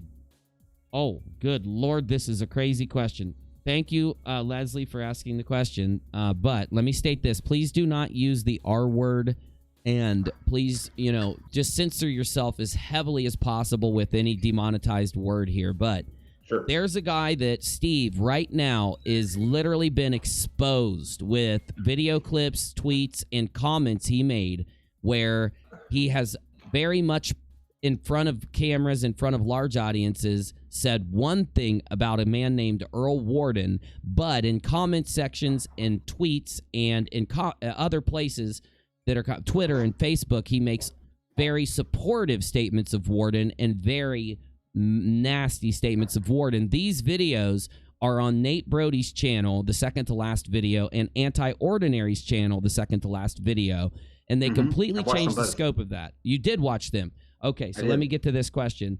What do you think about Steve supporting Warden and not believing the victims for no good reason, with no evidence, with nothing? I think it's I think it's extremely sad and worrying. This is another example of what I was saying a minute ago, that no matter what, Steve is never going to admit that he made a mistake in anything that he does. And where most people would have, even if they gotten to the point where they had him on their show, if that were to happen, and then you were presented with this flood of irrefutable evidence that he was, that he did these things and that he isn't a honorable individual, person. I can't. Oh my God, it makes me sick. I think most people would say, okay, I made a mistake. You're right. This is something that is just insurmountable, but not with Steve. Steve instead digs his heels in, and at the risk of having people make videos showing it without a doubt that you are defending somebody who did these acts that not only was he found guilty of, but that he's currently under investigation for. I think it's a very sad thing that you let your ego and your pride wedge in between you what is like just blatantly obvious, and that is that this individual is guilty of these things and is somebody that you should not in any way be out defending or making excuses for. Yes, and it's so funny because when these really damaging things come out on this show about Steve, my live chat mods have to go into overtime kicking these constant sock accounts that flood in that typically are laying low when we talk about other things that aren't as damaging towards Steve, because the community that actually seeks out the truth from Anti-Ordinary and Nate Brody about what happened there, they aren't going to support Steve ever again with one single thing, not even a click, once they see what he said and did. And I really do think that these accounts have a couple of Steve's closest friends that make money off of Steve and himself that has something to do with these accounts that flood in during these questions that come in this interview. Truly. In my opinion, I'm just giving it. Okay. I agree. So, you completely disavow Warden. You would never entertain platforming Warden, and you would never support Warden. Is that true or false? That is true. I don't see how with the mountain of evidence that has come out against him, how anybody could create any sort of a scenario where he would be okay to have any kind of involvement with. And this evidence had been there the entire time. The sad thing is, if Steve would have been honest, he could have warned people against Warden, because he knew more about Warden than any of us did. But instead, he tried to get people to go follow him and subscribe to him. Well, and all this. He said that one thing that struck me is where he says he's responding to somebody bringing this up, and he says, have you talked to him? Have you talked to anybody close to him? I have. And my question would be, well, Steve, did you talk to the victims? Did you talk to the victims, Steve, before you said they're liars? Right. Have you spoken to any of them before coming to your conclusion? I mean, of course, Warden's going to tell you that that's not the case, that that didn't happen. But there were 12 people on a jury that didn't come to the same conclusion that Warden had. And it makes no sense to me that you would. Yeah. There were 4 women that got pulled over by a fake police officer that Warden ended up being charged for being the person who was doing this to one of those women. And these 4 women were literally tortured with a gun. I mean it. You want to know? They didn't just point the gun at him. This dude literally tortured. I can't go into it. We got to move on, or I don't want this interview to go that way. I could literally rail against Warden. I don't want to do it. Okay. Leslie then says, I'm sorry, that was Jason who made the Warden donation. And Leslie then says, you're a good dude, Kyle, and we appreciate the honesty. I can second that, Kyle. I really think it took a lot of conviction to come out and answer to the lies and other things that you've admitted to here. I really do. Well, I appreciate that. That means a lot. Thank you very much. Ash says, did you ever give money to Bull as compensation for his part in producing the show or to help him when he was in financial difficulty? But you answered that, but you can go ahead again if you want. Yes, I did. There were, number one, I paid for his internet every month. There were a couple of occasions where I paid for his rent. He was close to being evicted, and there were several points at where I just gave him money for producing the show. I have those transactions, obviously, because he was paid through PayPal, so there's a paper trail there. And I also brought up the fact that Steve gave him money. When Dave couldn't get a hold of me, he would go to Steve. Steve gave him the money, and then I would in turn pay Steve back for that. Kyle, hold on a minute. Busy won't shut up. What, Busy? Oh, my God. We know how much that you don't like Steve, Busy. Leave it alone.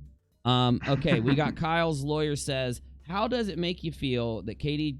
Wait, hold on. Okay. Kyle's lawyer, bro, hold on. Let me read this one more time. I don't even think I'm going to read this. I love Kyle's lawyer. Well, hold on, because I don't know if this question is just him trolling or not. Okay. No, Kyle's lawyer, bro, I used to like you. I used to like you, dude. Bye-bye.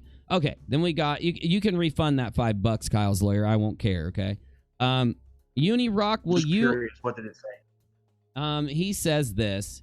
I don't want to bring it up because it has to do with Katie's husband, and I just think it's a low blow bringing it up in this conversation. Yeah, okay. I agree. I think he's just trying to make a low blow for some reason. Okay, Uhan says, Uni, will you apologize to GE for Twitter claims? I don't think I will unless I see them and read them. I'll state this. Yes, I will once I read what I said on Twitter and reprocess it. I'll definitely apologize to anyone that I got. I won't even apologize here or just, on Twitter, because I don't like Twitter. Twitter is evil. It sucks. What I'll do is do a video that will do my best to make up to GE anything I got wrong, and I'll start working on that after I finish Versus Mode.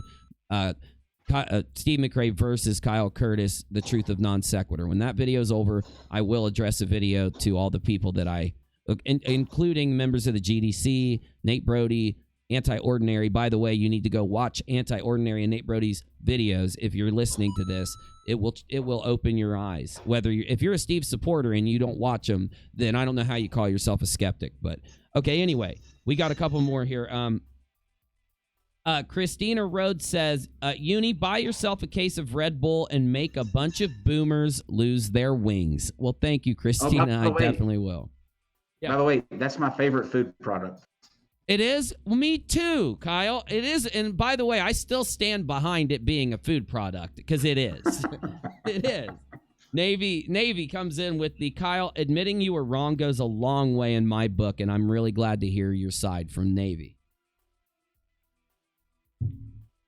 And Farm de Mama with the sticker that is, what does this say? Fist bump, right back at you. Right back at you. And Lucille says, Fook, Kyle's lawyer. I think she's talking about the guy in the chat, but anyway. And then Leroy, thanks for the popcorn, my bro. Okay, we now have hit the bottom of not only the super chats, but the bottom of the Discord conversations. So really, we can pull up the live chat now, and I'll scan it, and we can just have a general quick conversation here while we end this out, Kyle. So... Dude, sure. Man, let me say this to you, dude. Let me just talk to you for 2 seconds, man. I really think that, I hope that you decide to... I hope some of the people you used to work with will reach out to you, and I hope you go on their channels, and I hope you love it, and I hope that you are going to witness the fact that Steve's harassment campaign is over, in my opinion. It's now outed that he's not this nice little guy who, this old little boom boom who needs people to help him with everything because he's incapable of helping himself. He's not that. He's a guy that plays the victim card to get other people to do his dirty work. So when you go on these other videos, I think that the creators are going to notice you're not getting his hatred only from a few sycophants that'll never leave his side. And I hope you continue to come on YouTube, share your opinion, because there was a reason why everybody liked the show, that liked you there. And there were many people that watched the show because of you. So, well, I appreciate that. Okay. So thanks, Dead GPK.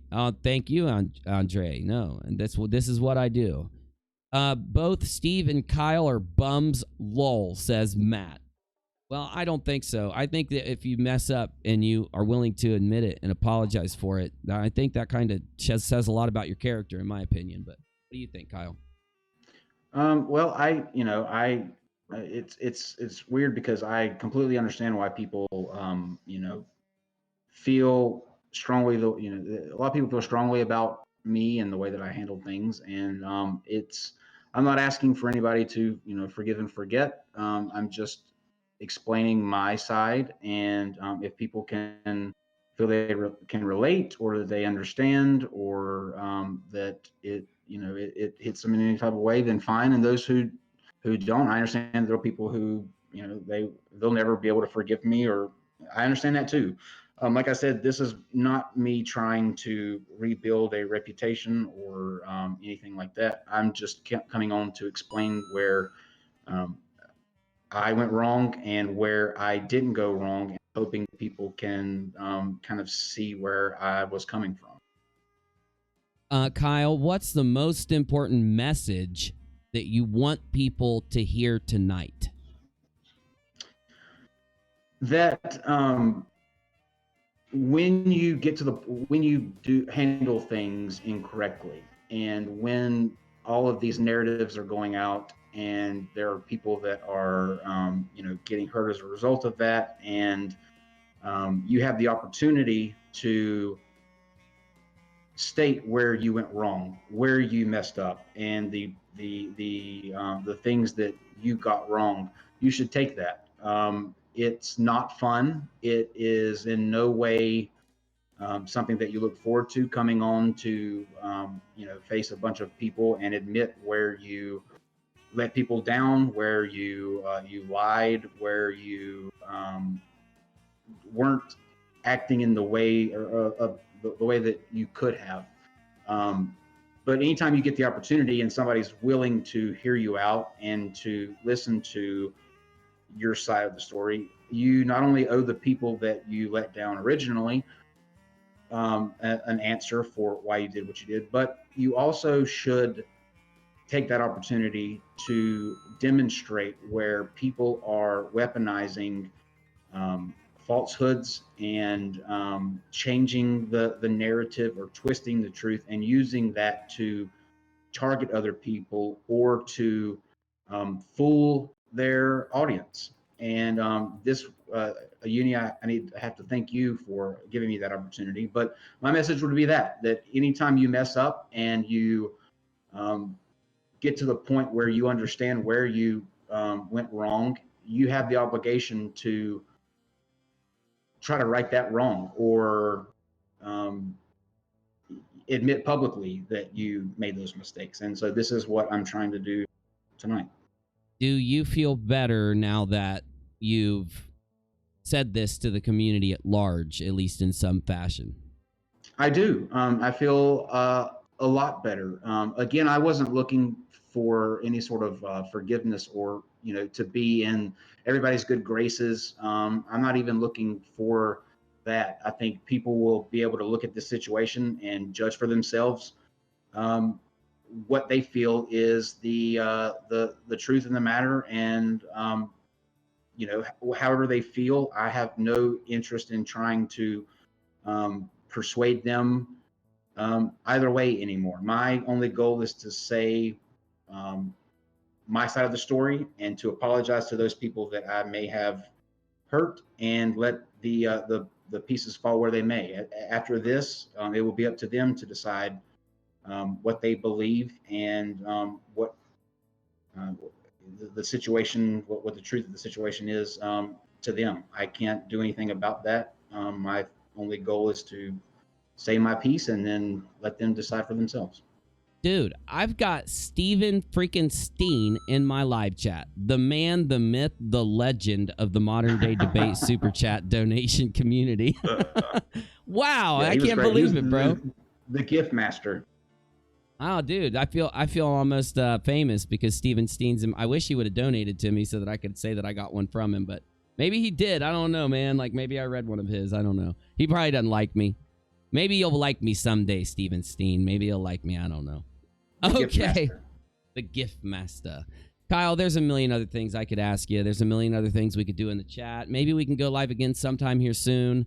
And I've always said this to anyone that really makes an impact on the channel or that has a good show with me. Anything out there you ever want to talk about, I don't even care when. If you just feel like, dude, this thing that happened, I need to speak on it, and you don't feel like taking it to the Non Sequitur channel or something, you're more than welcome on this show. If you're watching and I'm talking about something and you're like, damn it, I want to say something, I will pull you up into the stream at any time. I just want you to know that in the future. So I appreciate that.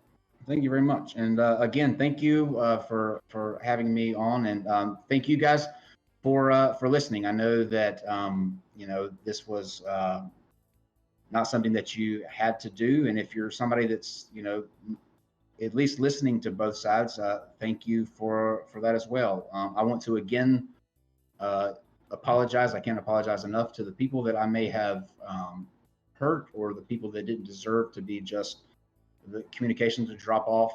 You definitely deserved a lot better than that, and I let you down. I wish I could go back and take, you know, do that differently, but I can't.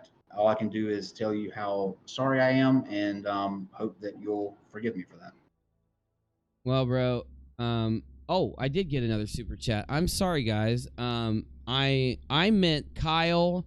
That you admitted you made mistakes goes a long way in my book from Navy. He just wanted to add to his super chat. Navy, you didn't have to do another $4.99 to get me to update that, man. I would have done it for free, dude. So, and there is one more super chat, but I don't even want to say it, but I will because they donated. Has Kyle read everything on Twitter coming from Steve? Do you even look at Twitter right now, or do you even care about social media? Okay.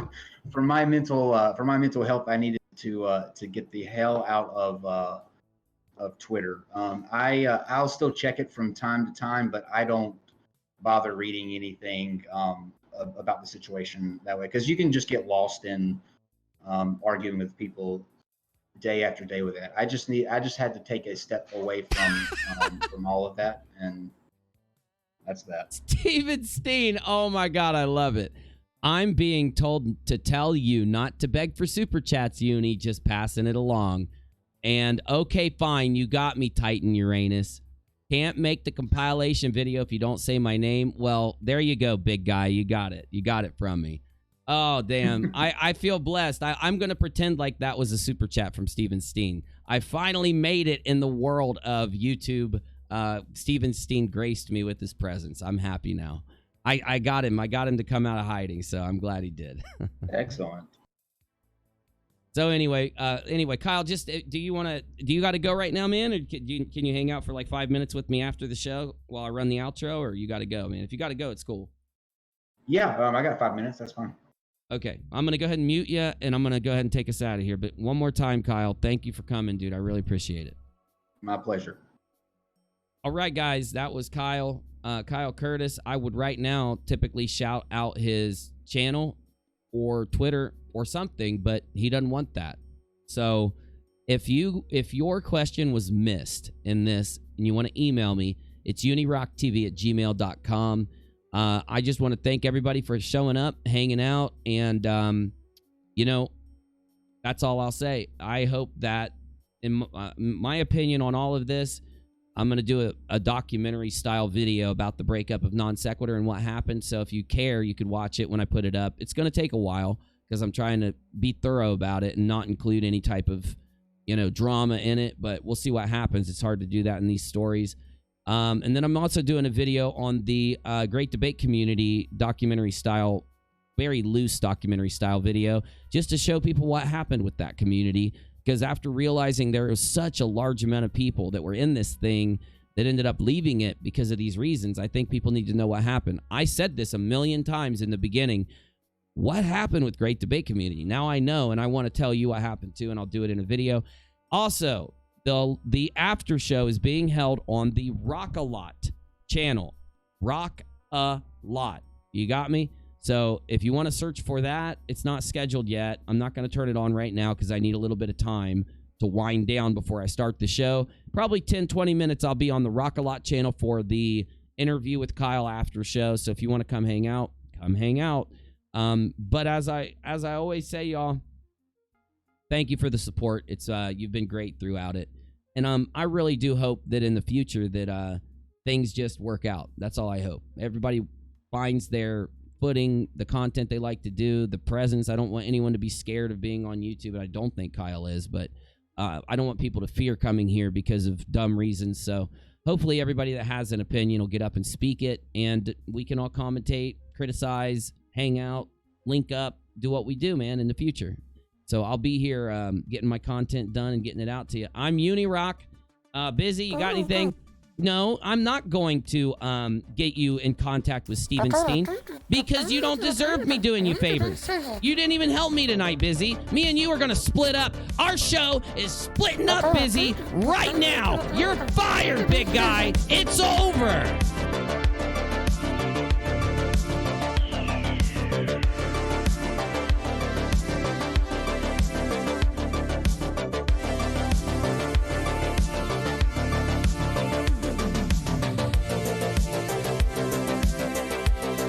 Make sure to go watch Anti-Ordinary's last 2 videos, starting with her second to last. Make sure you watch Nate Brody's video. Make sure you watch Dragnot's breakdown of the situation.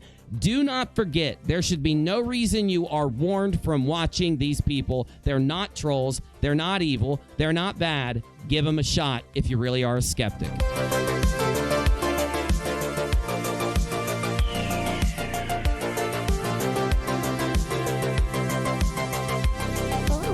Yes, you're fired. No, you are fired, Busy. We are splitting up. I keep the channel. No, I keep the channel. I'm keeping the channel, Busy. It's mine.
After show hosted on ALOT on YouTube.